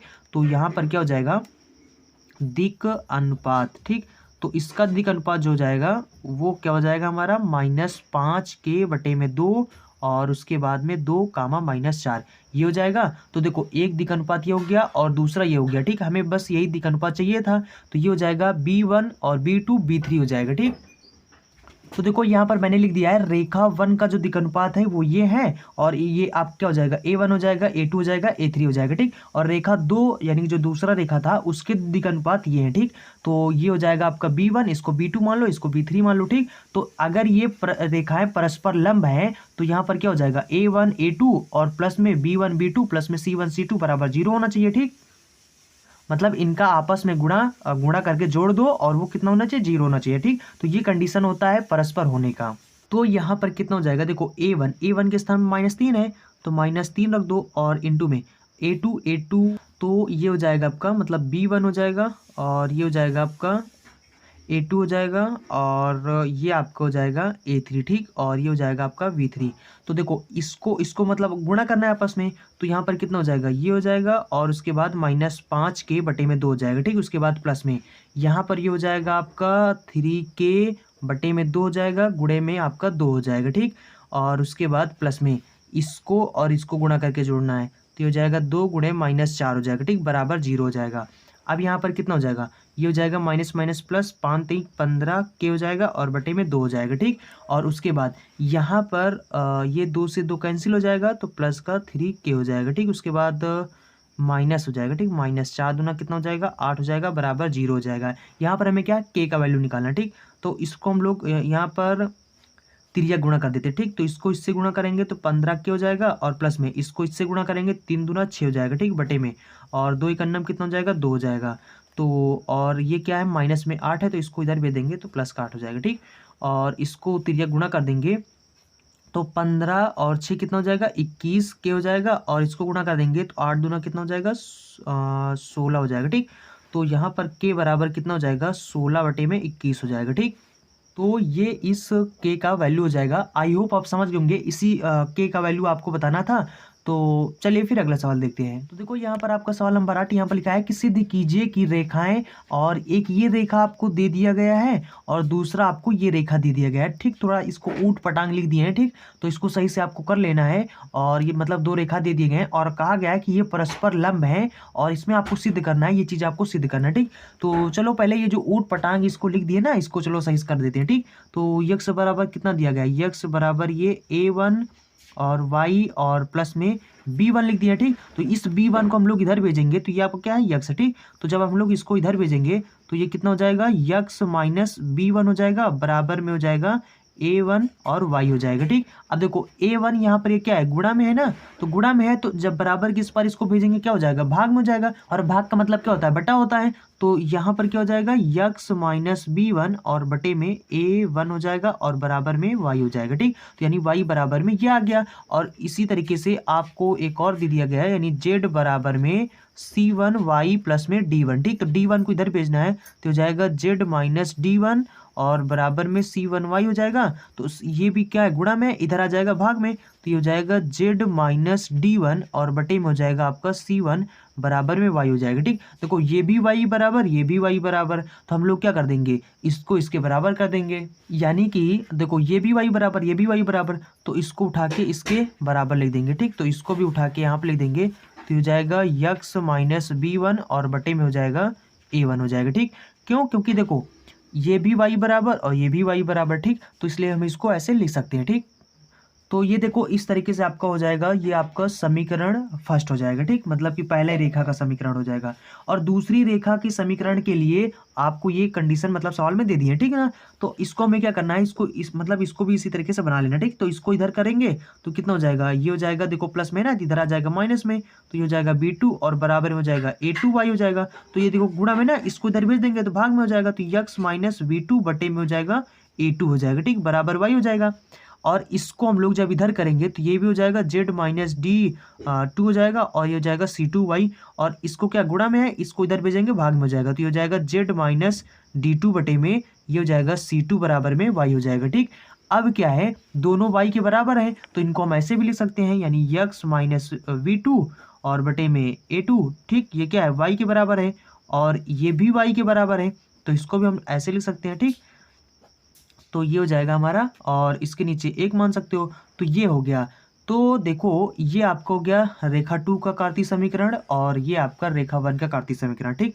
हमें कुछ नहीं चाहिए, हमें तो यहाँ पर सिर्फ इनका दिक अनुपात चाहिए, ठीक। तो इसका दिक अनुपात यानी रेखा 1 का दिक अनुपात कितना हो जाएगा, तो ये हो जाएगा आपका रेखा 1 का दिक अनुपात, ठीक। तो इसका जो दिक अनुपात हो जाएगा वो क्या हो जाएगा, तो ये हो जाएगा a1 और 1 है और ये c1 है, ठीक। और आपका हो जाएगा रेखा 2 का दिक अनुपात, तो इसका दिक अनुपात कितना हो जाएगा, a2 1 और c2, ठीक। तो a2 1 और ये हो जाएगा c2। हमें यही चाहिए क्योंकि हमें परस्पर सिद्ध यानी कि परस्पर लंब सिद्ध करना है। तो उसमें क्या होता है कि इनका जो दिक अनुपात होता है उसको परस्पर आपस में गुणा करते हैं, गुणा करके जोड़ देते हैं, जोड़ने पर अगर 0 आ जाएगा तो हो जाएगा। तो यहाँ पर मतलब कि देखो कंडीशन क्या होता है, अगर रेखाएं परस्पर लंब हैं, परस्पर लंब है तो कंडीशन क्या होता है, ये होता है a1 और इसको हम लोग मान लेंगे, देखो इसको a1 मान लीजिए, b1 b2, ठीक। तो ये हो जाएगा हमारा a1 और हो जाएगा B1 प्लस में A2 V2 प्लस में A3 V3 हो जाएगा, ठीक, बराबर 0 हो जाता है। तो मतलब बराबर 0 लाना होता है। तो इसको गुणा करेंगे हम लोग, क्या हो जाएगा, तो ये हो जाएगा हमारा A1 और A2 हो जाएगा, और प्लस में इसको गुणा करेंगे तो ये हो जाएगा 1 गुणे 1 और प्लस में C1 गुणे C2 हो जाएगा बराबर 0, ठीक। तो ये क्या हो जाएगा हमारा A1 A2 हो जाएगा, प्लस में ये हो जाएगा हमारा C1 C2 हो जाएगा, और प्लस में ये आपका 1 का नम 1 हो जाएगा, ठीक, बराबर का 0 हो जाएगा। अब देखो इसी को हमें क्या करना था, प्रूफ करना था, मतलब इसी को हमें सिद्ध करना था। तो ये आपका हो जाएगा सिद्ध, ठीक। तो यहाँ पर आप लिख सकते हैं प्रूव्ड दैट, ठीक। आई होप आप समझ गए होंगे। चलिए फिर अगला सवाल देखते हैं। तो भैया देखो ये आपका सवाल नंबर 9 है, और यहाँ पर लिखा है कि ये बिंदु है और कहा गया है कि इस बिंदु से होकर जाने वाली और रेखा इसके समांतर रेखा जो है उसका समीकरण ज्ञात कीजिए, ठीक। देखो आपसे कह दिया गया है कि इससे होकर जा रही है, ठीक, और यहाँ पर आपको क्या करना है कि, और बोला गया है कि यहाँ पर इसके समांतर हो, जो इससे होकर जाए और इसके समांतर हो, तो ऐसी रेखा का आपका समीकरण ज्ञात करना है, ठीक। तो देखो सिंपल सा, हमें सबसे पहले तो इसको यहाँ पर कामा 2 ले लेना है, यहाँ पर 3 कामा ले लेना है, और इसमें माइनस कामा ले लेना है, ठीक। मतलब इसको पहले उसी इसका जो कार्तीय समीकरण होता है उस शकल में इसको मतलब बनाना, ठीक। इसका जो समीकरण होता है, इसका जो असली समीकरण होता है, इसको असली रूप में लाना पहले, ठीक। तो ये क्या हो जाएगा, तो असली रूप में मतलब जैसे कि x माइनस x1 बटे में a होना चाहिए, और बराबर में y माइनस y1 बटे में b, और z माइनस z1 बटे में c, इस रूप में इसको होना चाहिए। यानी x के आगे कुछ भी नहीं होना चाहिए, और y के आगे कुछ भी नहीं होना चाहिए, z के आगे भी कुछ भी नहीं होना चाहिए, और x के बाद माइनस होना चाहिए, y के बाद माइनस, z के बाद माइनस होना चाहिए, ठीक। अगर नहीं है तो इस शकल में बदल दो इसको, जैसे ये नहीं है तो इसको चलो बदलें, ठीक। यहाँ पर हमें क्या करना है, 2 कामा ले लें, 2 कामा लेंगे तो यहाँ पर x माइनस 1 हो जाएगा और बटे में 2 हो जाएगा। क्यों बटे में 2 होगा, क्योंकि जितना कामा लेते हैं वो अंदर भाग में हो जाता है ना, तो और बटे में कितना है 4 है, और ये बराबर कितना हो जाएगा 3, यहाँ पर कामा ले लेंगे तो y माइनस हो जाएगा 5 बटे में 3, ठीक, और ये हो जाएगा बटे में 2 हो जाएगा बराबर में, इसमें माइनस कामा ले लेंगे तो ये हो जाएगा z माइनस 2, मतलब माइनस कामा ले लेंगे तो ये प्लस में जाएगा, ये माइनस में जाएगा, और जो माइनस कामा लिया वो माइनस आगे होगा ना, तो वो माइनस आगे यहाँ पर लिख देंगे, ठीक। तो हो जाएगा माइनस का 3 हो जाएगा, ठीक। अब यहाँ पर देखो क्या हो जाएगा, इससे तो इसको सिंपल काट सकते हैं, 2 दूना 4, ठीक। तो ये हो जाएगा हमारा x माइनस 1/2 और बटे में कितना हो जाएगा 2 हो जाएगा, ठीक, बराबर में, और ये 3 क्या हो जाएगा बटे में यहाँ पर 3 हो जाएगा, ठीक, और क्या हो जाएगा y माइनस में 5 बटे में 3 और बटे में कितना हो जाएगा 2 बटे में 3 हो जाएगा, ठीक, और बराबर में ये हो जाएगा z माइनस 3 और बटे में 3 हो जाएगा, ठीक। ये समझ लो ना, यहाँ पर क्या हो जाएगा, जैसे कि होता है ना कि यानी x/3 और बटा 2 बटा मान लो कि यहाँ पर मान लो 4 हो, ठीक। तो देखो जब बटा के नीचे बटा हो तो सबसे नीचे वाला सबसे ऊपर हो जाता है, ठीक। तो यानी कि ये क्या हो जाएगा, ये हो जाएगा 2/3 और सबसे नीचे क्या है 4 है, तो सबसे नीचे वाला सबसे ऊपर हो जाएगा, ठीक। तो कैसा ये होता है, ठीक। तो देखो ये इस रूप में था, मतलब इस रूप में ये सवाल आपका था, तो इसको मैंने नीचे बटा के नीचे बटा कर दिया, ठीक, क्योंकि देखो अगर इसको पलटोगे तो ये फिर ऊपर हो जाएगा, तो आप इसको ऐसे बदल सकते हो, ठीक। और यहाँ पर क्या हो जाएगा, हाँ तो सब हो गया ना इस रूप में, देखो हो गया। तो देखो x1 के स्थान पर आपका 1/2 हो गया, और y1 के स्थान पर आपका 5/3 हो गया, और z1 के स्थान पर 3 हो गया, और a के स्थान पर क्या है 2 है, b के स्थान पर कितना 2/3 है, और c के स्थान पर कितना है 3 है, ठीक। तो ये जो नीचे जो बटे में लिखे होते हैं ये आपको क्या होते हैं, दिक् अनुपात होते हैं। दिक् अनुपात का मतलब होता है रेखा, जो रेखा है वो जिसके समांतर होता है वही आपके दिक् अनुपात होते हैं, मतलब जिसके समांतर होता है रेखा वो आपके दिक् अनुपात होते हैं। तो यहाँ पर सवाल में कहा गया है कि पहले तो यहाँ पर इसके दिक् अनुपात लिख दो, ठीक। तो यहाँ पर क्या हो जाएगा दिक् अनुपात, तो यहाँ पर जो दिक् अनुपात है वो क्या है 2 है, 2/3 है और 3 है, ठीक। तो ये दिक् अनुपात है, मतलब इसके समांतर, ठीक। तो दिक् अनुपात का मतलब होता है जिसके समांतर होता है वही आपके दिक् अनुपात होते हैं। तो जो रेखा है जो आपसे सवाल में पूछा गया है, सवाल में कहा गया है, और सवाल में कहा गया -1, सवाल में मतलब दे दिया गया -1 और ये, ठीक। तो इससे होकर जा रही है, समझ रहे हो ना, सवाल को समझो पहले। देखो ये कहा गया ना इसमें, तो इस बिंदु से होकर जा रही हो, मतलब आपको ऐसी रेखा ज्ञात करना है जो इससे होकर जाता हो, इसके जो दिक् अनुपात है उसके समांतर हो, ठीक। तो यहाँ पर क्या है ये सवाल समझो, मतलब कि सवाल में कहा गया है कि इसके समांतर हो और इस बिंदु से होकर जाता हो, ठीक, तो इसके समांतर होने का मतलब है, तो देखो यहाँ पर क्या होता है, जिस बिंदु से होकर जाता है, ठीक, यहाँ पर ये जो आपका, यहाँ पर ये जो है ना, यहाँ पर ये जो आपका x1 है, y1 है, ये जो x1 है, y1 है, और ये जो z1 है, ठीक, ये x1, ये y1, ये z1, ये आपके मतलब वो बिंदु होते हैं जिनसे होकर ये रेखा जा रही होती है, ठीक, जिनसे होकर ये रेखा जा रही होती है। और यहाँ पर जो ए बी सी होते हैं ये आपके दिग अनुपात होते हैं या फिर जिनके समांतर होता है रेखा, ठीक। तो अगर आपको जिस बिंदु से होकर जा रही है और जिसके समांतर है, अगर ये दोनों चीज़ आपको पता है, और अगर आपको मान लो कार्तीय समीकरण रेखा का निकालना हो या रेखा का सिर्फ समीकरण आपको निकालना हो, सदिश समीकरण कैसे निकाला जाता है अभी बता रहे हैं, ठीक, उसको भी बता देते हैं। लेकिन यहाँ पर कार्तीय समीकरण जैसे अगर निकालना है तो क्या करना है आपको, यक्स यानी कि जो भी आपको जिस जैसे इस पॉइंट से होकर जा रहा है तो x1 के स्थान पर जो भी लिखा हो उसको यहाँ पर रख दो, और y1 के स्थान पर जो भी लिखा हो उसको यहाँ पर लिख दो, और z1 के स्थान पर जो भी लिखा हो उसको यहाँ पर लिख दो, ठीक। और जिसके समांतर होकर जा रही है उसको आपको बटा के नीचे ऐसे लिख देना, ठीक, समझ रहे हो ना। और सवाल में यहाँ पर यही चीज तो है, देखो इससे होकर जा रही है तो यानी ये आपका x1 हो जाएगा, y1 हो जाएगा, z1 हो जाएगा, और इसके समांतर है तो ये आपका a हो जाएगा, b हो जाएगा, c हो जाएगा, ठीक। तो यानी कि जो रेखा है, रेखा का समीकरण, तो सवाल में आपसे रेखा का समीकरण पूछा गया है, तो रेखा का समीकरण क्या हो जाएगा, तो ये हो जाएगा हमारा x माइनस, और ये हो जाएगा x1 यानी इसके स्थान -1 रख देंगे, ठीक, और बटे में ये आपका a हो जाएगा तो इसको हम बटे में 2 लिख देंगे, ठीक। उसके बाद बराबर में y माइनस, तो यहाँ पर ये क्या होता है, ये क्या है आपका, यानी ये x1 है, ये y1 है, और ये आपका z1 है, ठीक। तो ये हो जाएगा हमारा 2 और बटे में यहाँ पर ये आपका b हो जाएगा, तो यानी 2 बटे में 3 हो जाएगा, ठीक। और बराबर में ये आपका हो जाएगा z माइनस z1 होता है तो z1 के स्थान पर 1 है, और बटे में c कितना है आपका 3 है, ठीक। तो इस तरीके से आपको ये रेखा का समीकरण निकाल लेना, ठीक। तो ये हो जाएगा माइनस माइनस प्लस, तो ये हो जाएगा x प्लस में 1 बटे में 2 और बराबर में, और यहाँ पर कितना हो जाएगा y माइनस 2 बटे में 2 बटे में 3 हो जाएगा, और बराबर में ये हो जाएगा z माइनस 1 बटे में 3 हो जाएगा, ठीक। तो ये आपका इस रेखा का समीकरण हो जाएगा, ठीक। और मान लो यहाँ पर अगर आपको सदिश रेखा का सदिश समीकरण निकालना हो, रेखा का सदिश समीकरण, तो ये भी बहुत सिंपल सा है, सदिश समीकरण। तो अगर सदिश समीकरण हो तो क्या होता है, वेक्टर r बराबर में वेक्टर a प्लस में t वेक्टर v होता है। तो देखो t यानी कि यहाँ पर जो वेक्टर a है, वेक्टर v है, ये क्या होता है, ठीक। तो देखो जिस बिंदु से होकर जाता है उसको हम वेक्टर a मान लेते हैं, और जिस बिंदु के समांतर हो उसको हम लोग वेक्टर v मान लेते हैं, ठीक। तो ये हमारा वेक्टर a का वैल्यू है, ये हमारा वेक्टर v का वैल्यू है, ठीक।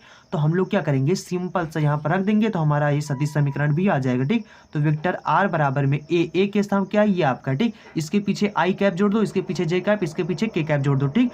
तो ये इसका स्थिति सदिश आ जाएगा, ठीक। मतलब कि देखो ये वेक्टर फॉर्म में नहीं है, और हमें क्या निकालना, हमें वेक्टर वाला समीकरण निकालना ना, तो वेक्टर फॉर्म में तो इसको चेंज करना ही पड़ेगा। तो ये क्या हो जाएगा, माइनस आई कैप हो जाएगा, प्लस में 2j कैप हो जाएगा, और प्लस में k कैप हो जाएगा, ठीक। उसके बाद प्लस में ये हो जाएगा आपका वेक्टर ये हो जाएगा, और ये हो जाएगा t और वेक्टर v मतलब जिसके समांतर, तो इसके समांतर है, तो ये हो जाएगा आपका 2i कैप हो जाएगा, और ये हो जाएगा 2/3 j कैप हो जाएगा, 2/3 j कैप हो जाएगा, और प्लस में ये आपका 3 है तो ये हो जाएगा 3k कैप हो जाएगा, ठीक। तो ये इसका सदिश समीकरण हो जाएगा, और ये इस रेखा का कार्तीय समीकरण हो जाएगा, ठीक। तो आई होप आप समझ गए होंगे। चलिए फिर अगला सवाल देखते हैं।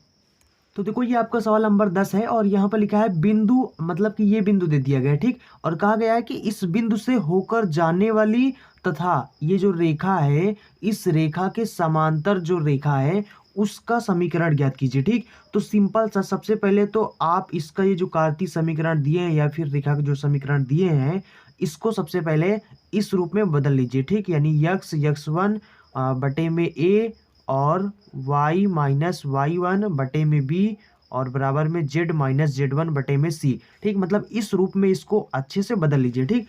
तो यहाँ पर क्या है, जैसे कि यहाँ पर x का गुणांक ये जो 6 है, ठीक। यहाँ पर आपको एक कामा ले लेना, मतलब कि x के आगे जो भी लिखा है उसको आप हटा देना, ठीक। क्योंकि देखो ये इसके आगे नहीं लिखा ना, तो ऐसे बना लेना है।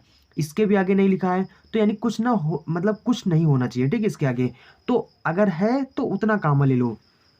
तो हट जाएगा। ठीक, तो यहाँ पर जैसे कि ये है तो इतना हम लोग कामा ले लेंगे, तो यहाँ पर क्या हो जाएगा, अगर 6 कामा ले लेंगे तो यहाँ पर यक्स बचेगा और माइनस ये क्या हो जाएगा 2/6 हो जाएगा। ठीक, क्योंकि देखो जितना कामा लेते हैं अंदर वो क्या हो जाता है उतने से अंदर से भाग करते हैं। ठीक, मतलब ब्रैकेट के अंदर जो लिखते हैं वो उतने से भाग करते हैं। ठीक, तो और उसके बाद तो ये हो जाएगा और इसके नीचे कुछ नहीं है तो इसके नीचे बटा में 1 मान सकते हो। ठीक, और बराबर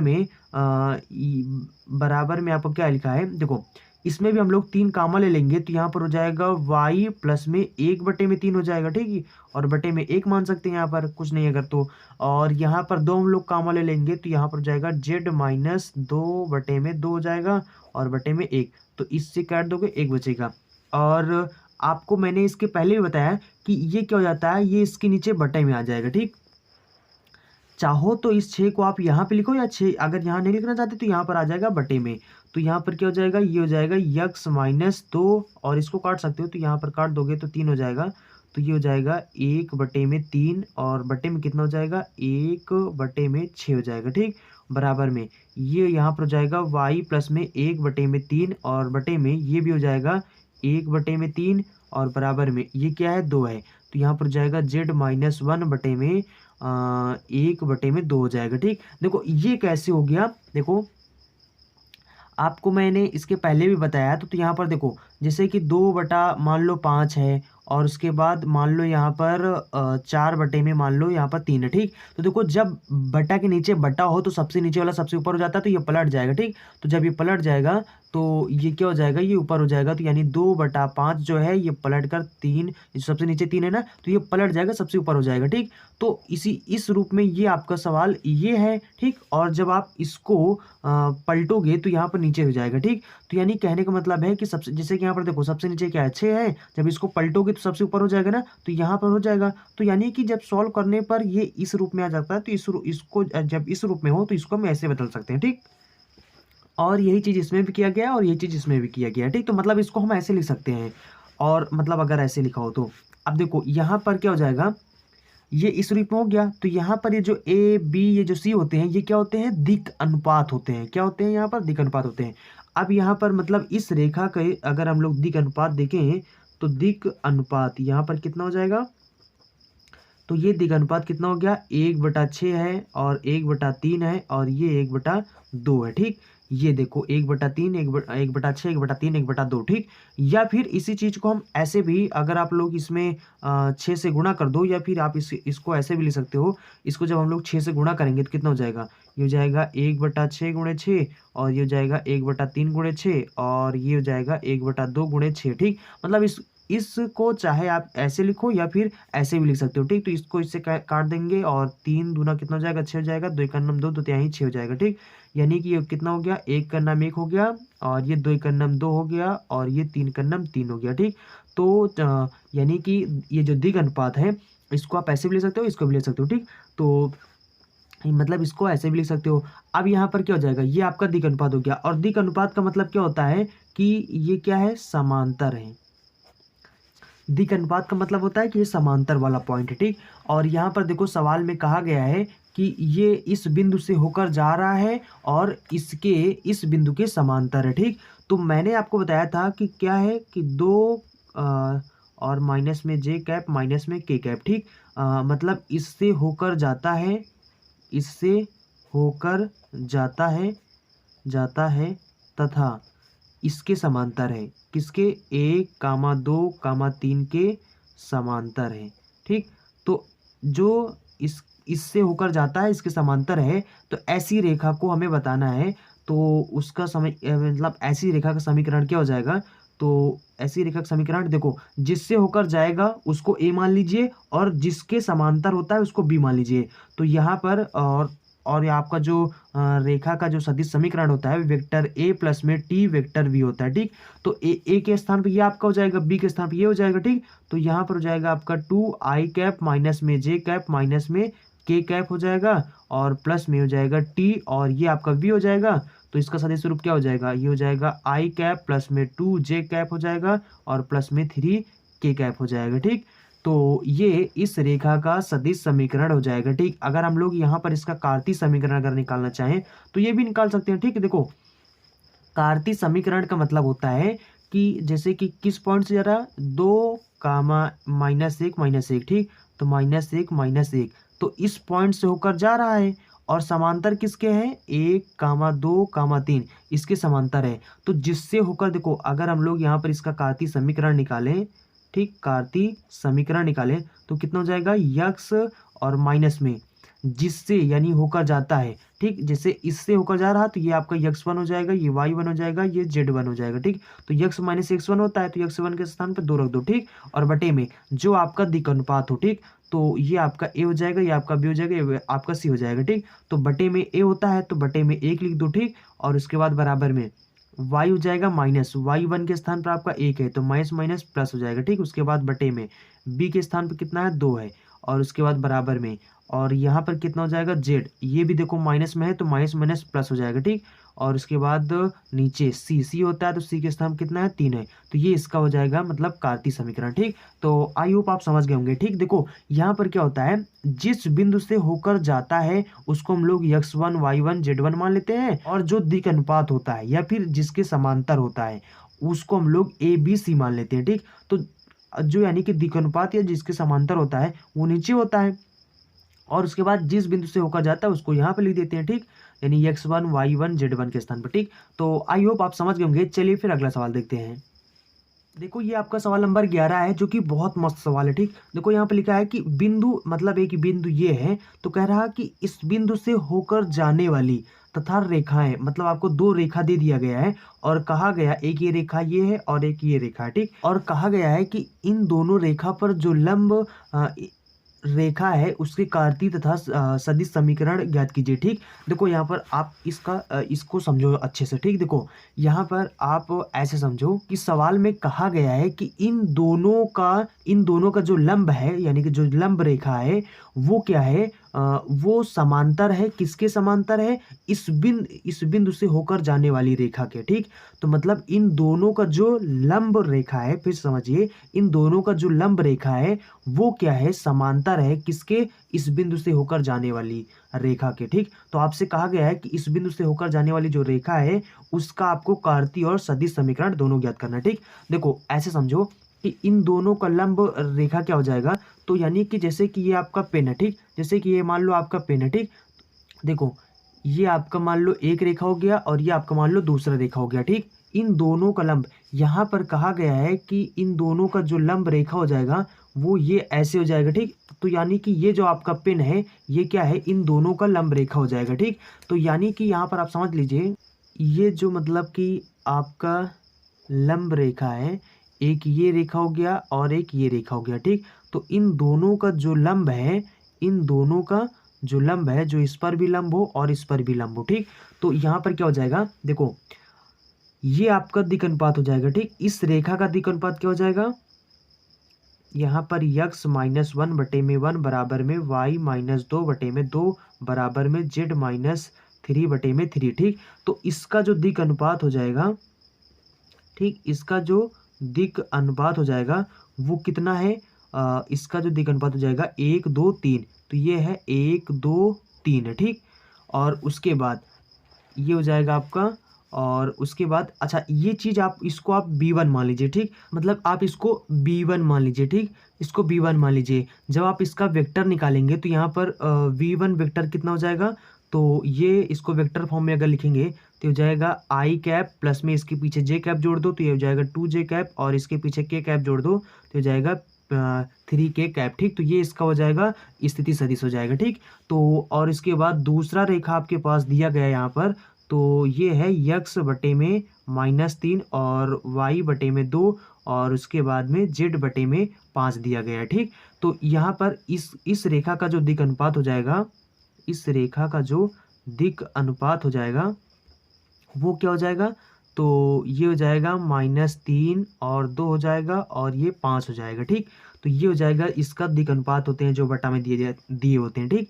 तो अगर यहाँ पर इसको आप v2 मान लीजिए, ठीक। तो यहाँ पर इसका अगर आप लोग वेक्टर फॉर्म लिखेंगे यानी वेक्टर v2 क्या हो जाएगा, तो ये हो जाएगा -3 i कैप और प्लस में 2j कैप हो जाएगा प्लस में 5 के कैप हो जाएगा। ठीक, अब देखो यहाँ पर क्या गया है, यहाँ पर सवाल में कहा गया है कि इन दोनों रेखाओं का जो लंब रेखा है, तो इन दोनों रेखाओं का हम लोग लंब रेखा निकाल लेते हैं। तो इसके पहले आपने पढ़ा होगा कि लंब रेखा, जैसे कि मान लो कि वेक्टर ए हो गया और मान लो कि आपका वेक्टर v1 है और ये वेक्टर v2 है। ठीक, तो इन दोनों का जो लंब रेखा हो जाएगा, ये जो लंब रेखा है इसको आप मान लीजिए ये वेक्टर v है। ठीक, तो यानी आपका जो वेक्टर v हो जाए, इन दोनों को यानी इन दोनों का क्रॉस गुणा करा दो, इन दोनों वेक्टर का जो क्रॉस गुणा करा दो, तो क्रॉस गुणा कराने पर आपका ये वेक्टर v मिल जाएगा। ठीक, तो यानी कहने का मतलब जैसे कि आपका वेक्टर v1 है और एक वेक्टर v2 है, तो अगर ये दोनों अगर लंब हैं तो लंब होने का प्रतिबंध क्या होता है, आपने वेक्टर में पढ़ा होगा कि लंब होने का प्रतिबंध क्या होता है, कि यानी कि v1 क्रॉस v2 निकाल लो तो ये इसका लंब हो जाएगा। ठीक, इन दोनों रेखाओं का लंब वेक्टर निकाला आएगा। ठीक, तो यहाँ पर सवाल में क्या कहा गया है, सवाल में कहा गया है कि ये जो रेखा है और ये जो रेखा है, ये दोनों क्या है, लंब रेखा। तो इन दोनों का अगर हम लोग लंब रेखा निकालेंगे तो वो कितना हो जाएगा, तो इन दोनों का लंब रेखा हो जाएगा यानी कि v1 क्रॉस में v2 हो जाएगा। ठीक, तो अब यहाँ पर क्या हो जाएगा, हम लोग v1 क्रॉस v2 निकालेंगे तो कितना हो जाएगा, ये हो जाएगा i कैप j कैप और k कैप। ठीक, तो क्रॉस ऐसे निकल जाता है। अब यहाँ पर कितना हो जाएगा, देखो b1 आपके पास कितना है, 1 है, 2 है, 3 है। ठीक, मतलब i कैप का जो गुणांक है उसको आपको यहाँ पर इसके नीचे लिखना है और j के नीचे j कैप का जो गुणांक है उसको लिखना है और k के नीचे आपको k कैप का जो गुणांक है उसको लिखना है। ठीक, उसके बाद क्रॉस में क्या है, गुणा b2 है। ठीक, तो यहाँ पर क्या है, i कैप का जो गुणांक -3, उसके बाद j कैप गुणांक 2 है, उसके बाद k कैप का गुणांक 5 है। ठीक, अब इसको आप सॉल्व कर लो। ठीक, तो ये हो जाएगा हमारा i कैप और इसको हम लोग तिर्यक, देखो अब जब आप i कैप निकालेंगे तो आप इसको भूल जाएंगे, इसको पूरा भूल जाएंगे, तो बचेगा क्या, ये दोनों बचेंगे। जब इसको भूल गए तो ये दोनों बचेंगे सिर्फ। तो यहाँ पर इसको तिर्यक गुणा करना है। ठीक, तो इसको ऐसे सॉल्व करना है, यानी तिर्यक गुणा करना है, उसके बाद आपको माइनस लगा देना। ठीक, फिर उसके बाद इन दोनों को गुणा करना है, गुणा करके लिख देना। ठीक, उसके बाद आपको माइनस लगाना है, फिर जे कैप लिखना है। ठीक, उसके बाद क्या करना है आपको, अब जे कैप निकाल रहे हैं तो आप इसको पूरा ऊपर वाला भूल जाएं और ये वाला भूल जाएं। ठीक, तो भूल जाएंगे तो ये बचेगा और यहाँ पर ये बचेगा, तो इसको आप तिर्यक गुणा करना है, तो तिर्यक गुणा करेंगे 5 हो जाएगा, माइनस इसको इससे गुणा करेंगे कितना हो जाएगा, 3 त्रिक का 9 हो जाएगा। तो ये देखो माइनस में है तो माइनस माइनस प्लस हो जाएगा। ठीक, उसके बाद प्लस में आपको के लिखना है, के कैप। ठीक, अब यहाँ पर आपको ये वाला पूरा भूल जाना है, ये वाला पूरा भूल जाना है, तो बचेंगे क्या, ये दोनों बचेंगे। अब इसको तिर्यक गुणा करना है, तो 2 एकम कितना हो जाएगा, 2 हो जाएगा। ठीक, इसको इससे गुणा करेंगे तो माइनस माइनस हो जाएगा प्लस, 3 दूना 6 हो जाएगा। ठीक, तो ये यहाँ पर क्या हो जाएगा, यहाँ से अगर हम लोग निकालेंगे तो ये घटाएंगे तो 4 बचेगा, 4 i कैप हो जाएगा और 9 5 कितना हो जाएगा, 14 हो जाएगा और ये j कैप हो जाएगा और 6 2 कितना हो जाएगा, 8 k कैप हो जाएगा। ठीक,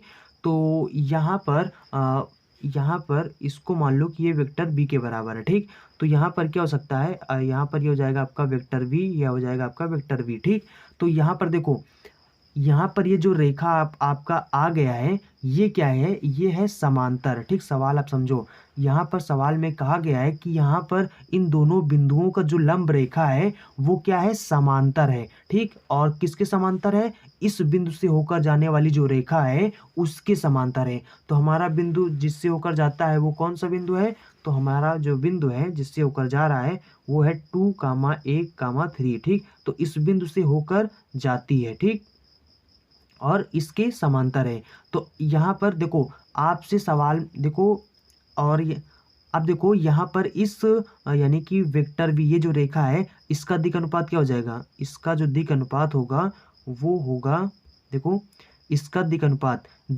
का मतलब इसका जो दिक् अनुपात यानी इस रेखा का जो दिक् अनुपात हो जाएगा वो इसका जो यानी i कैप का जो गुणांक है वही हो जाएगा। ठीक, और यहाँ पर j कैप का जो गुणांक है ये, और यहाँ पर जो k कैप गुणांक है ये इसका दिक् अनुपात हो जाएगा। ठीक, इस रेखा का। तो यहाँ पर अच्छा, इस चीज़ को हम ऐसे भी लिख सकते हैं, इसी चीज़ को हम ऐसे भी लिख सकते हैं, यानी 2 लिख सकते हैं, -7 लिख सकते हैं और इसको 4 लिख सकते हैं। ठीक, देखो इसमें अगर आप 2 से गुणा करोगे तो यही चीज़ आएगा। ठीक, तो इसलिए आप इसको ऐसे भी लिख सकते हो। ठीक, तो लिख दो, कोई फर्क नहीं पड़ेगा। ठीक, अब देखो क्या है कि इससे होकर जा रहा है और ये आपका दिक् अनुपात है, दिक् अनुपात का मतलब इसके समांतर है। ठीक, तो यानी कि देखो आपका जो है 1,2 1,3, ठीक, 2,1,3 से होकर जाती है, मतलब इस बिंदु से होकर जा रही है और ये जो द्विघानुपात दिए होते हैं इसका मतलब होता है कि इसके समांतर है, 2 -7 4 के समांतर है, ठीक। या फिर इसी को द्विघानुपात बोलो, ठीक। तो द्विघानुपात का मतलब होता है कि वो जो रेखा है वो इसके समांतर है, ठीक। तो अब देखो, अगर इसका हम लोग कार्तीय समीकरण निकालना चाहें तो आपको मैंने बताया था कि जिससे होकर जाता है उसको x1 मान लो, y1 मान लो और z1 मान लो, ठीक। और यहाँ पर जो द्विघानुपात दिया होता है वो आपका a हो जाता है, b हो जाता है, c हो जाता है, ठीक। तो इसका जो सूत्र होता है वो क्या होता है, यानी कार्तीय समीकरण निकालने का सूत्र होता है वो क्या होता है, यानी कि x माइनस x1 बटे में a होता है, ठीक। और इसके बाद y माइनस y1 बटे में b होता है, और z माइनस z1 ये बटे में सी होता है, ठीक। तो अगर हम लोग यहाँ पर समीकरण निकालना चाहें, अगर हम लोग इसका मतलब कार्तीय समीकरण निकालें तो इस अकॉर्डिंग यहाँ पर कितना हो जाएगा, यक्स माइनस x1 के स्थान पर हमारा क्या है, 2 है, ठीक। और उसके बाद बटे में a हमारा कितना है, 2 है, और बराबर में यहाँ पर कितना हो जाएगा, y माइनस y1 के स्थान पर हमारा कितना है, 1 है, और बटे में कितना हो जाएगा, -7 हो जाएगा, ठीक, बराबर में।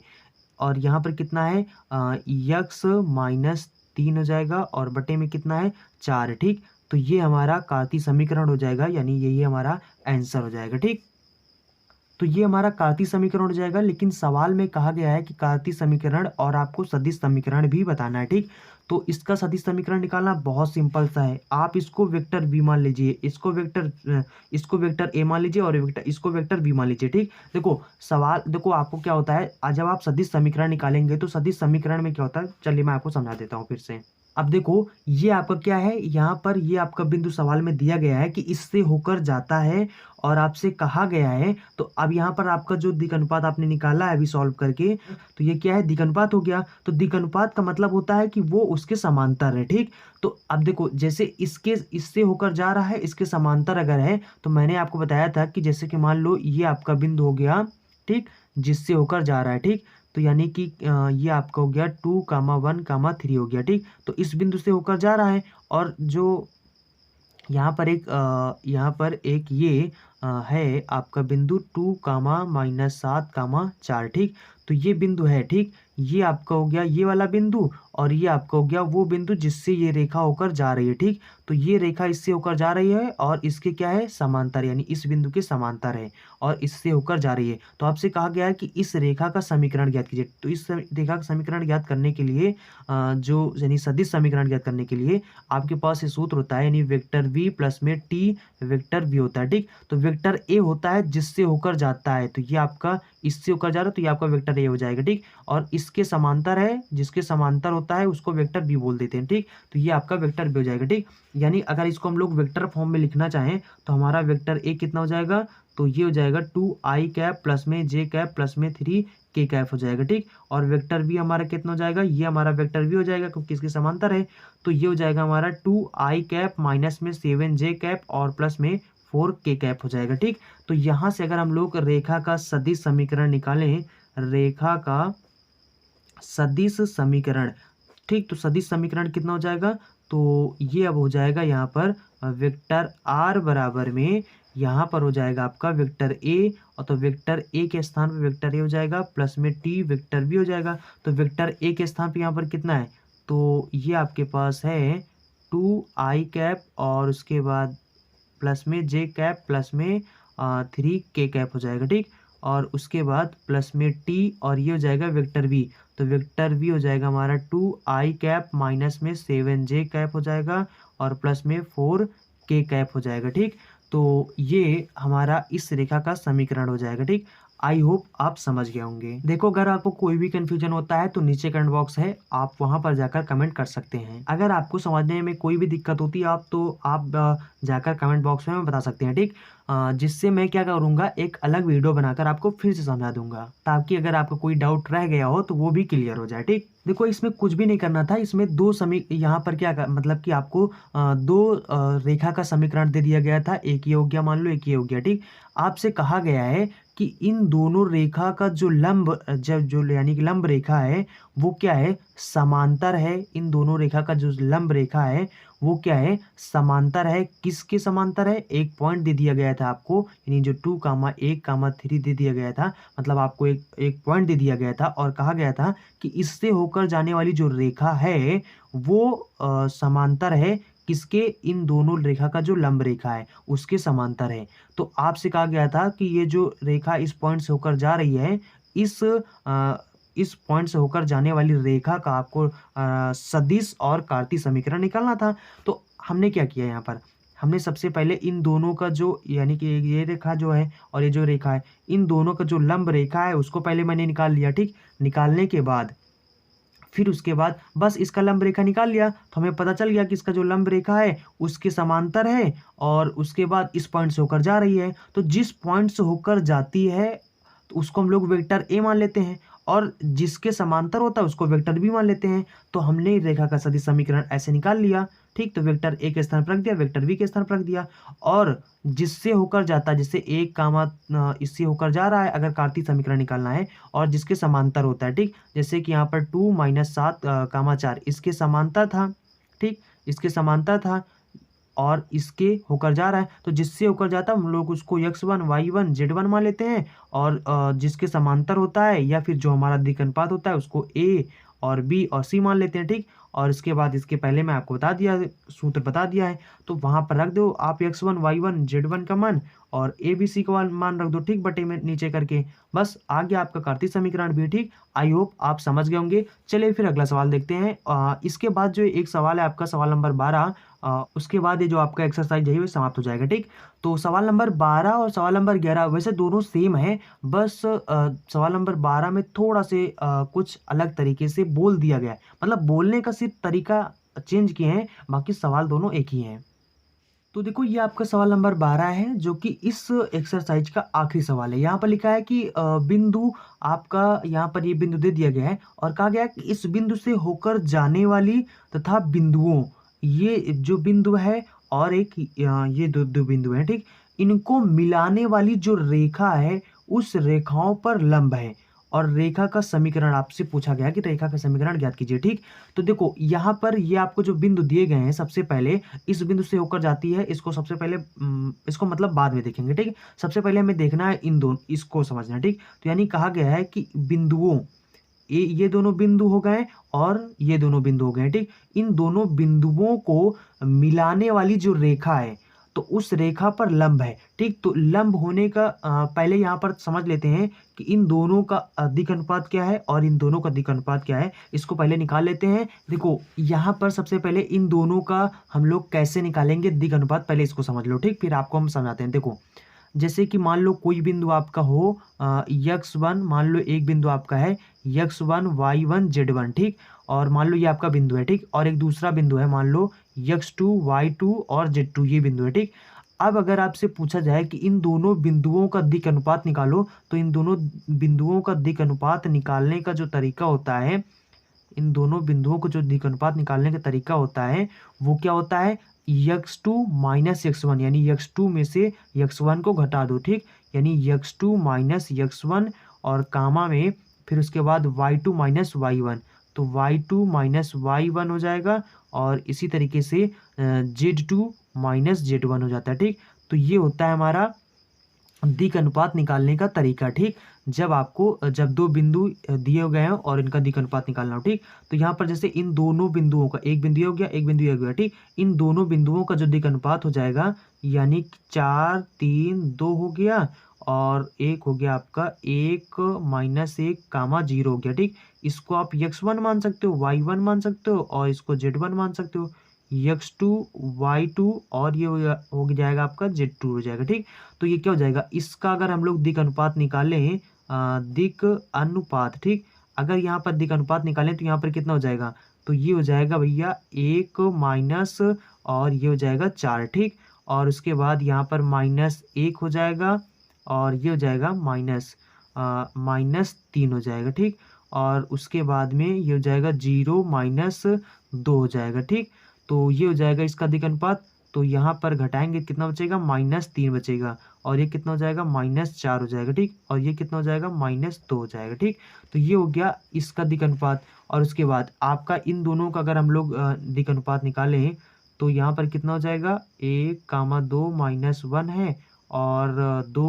1, 1 है। ठीक, तो अगर हम लोग यहाँ पर इसका दिक् अनुपात निकालें तो इसका दिक् अनुपात कितना हो जाएगा दिक् अनुपात। ठीक, तो यहाँ पर इसका दिक् अनुपात कितना हो जाएगा, ये हो जाएगा 2 - 1 यानी 2 - 1 हो जाएगा और उसके बाद 1 - 2 हो जाएगा, 1 - 2 हो जाएगा, उसके बाद 1 माइनस और देखो ये माइनस में है तो ये हो जाएगा माइनस माइनस प्लस हो जाएगा। ठीक, तो ये हो जाएगा हमारा 2 में से घटाएंगे 1 बचेगा और उसके बाद इसमें से घटाएंगे तो -1 बचेगा और ये 1 कितना हो जाएगा 2 हो जाएगा। ठीक, तो देखो ये आपका हो गया इसका दिक् अनुपात और ये हो गया इसका दिक् अनुपात। ठीक, तो ये जो दिक् अनुपात हैं, ठीक, इसको आप B1 मान लीजिए और इसको आप B2 मान लीजिए। ठीक, तो इसको आप B2 मान लीजिए, इसको B1 मान लीजिए। ठीक, तो इन दोनों यानी कहा गया ना कि यानी कि ये जो दोनों रेखाएं इन दोनों रेखाओं पर लंब है, तो यानी कि इन दोनों रेखाओं का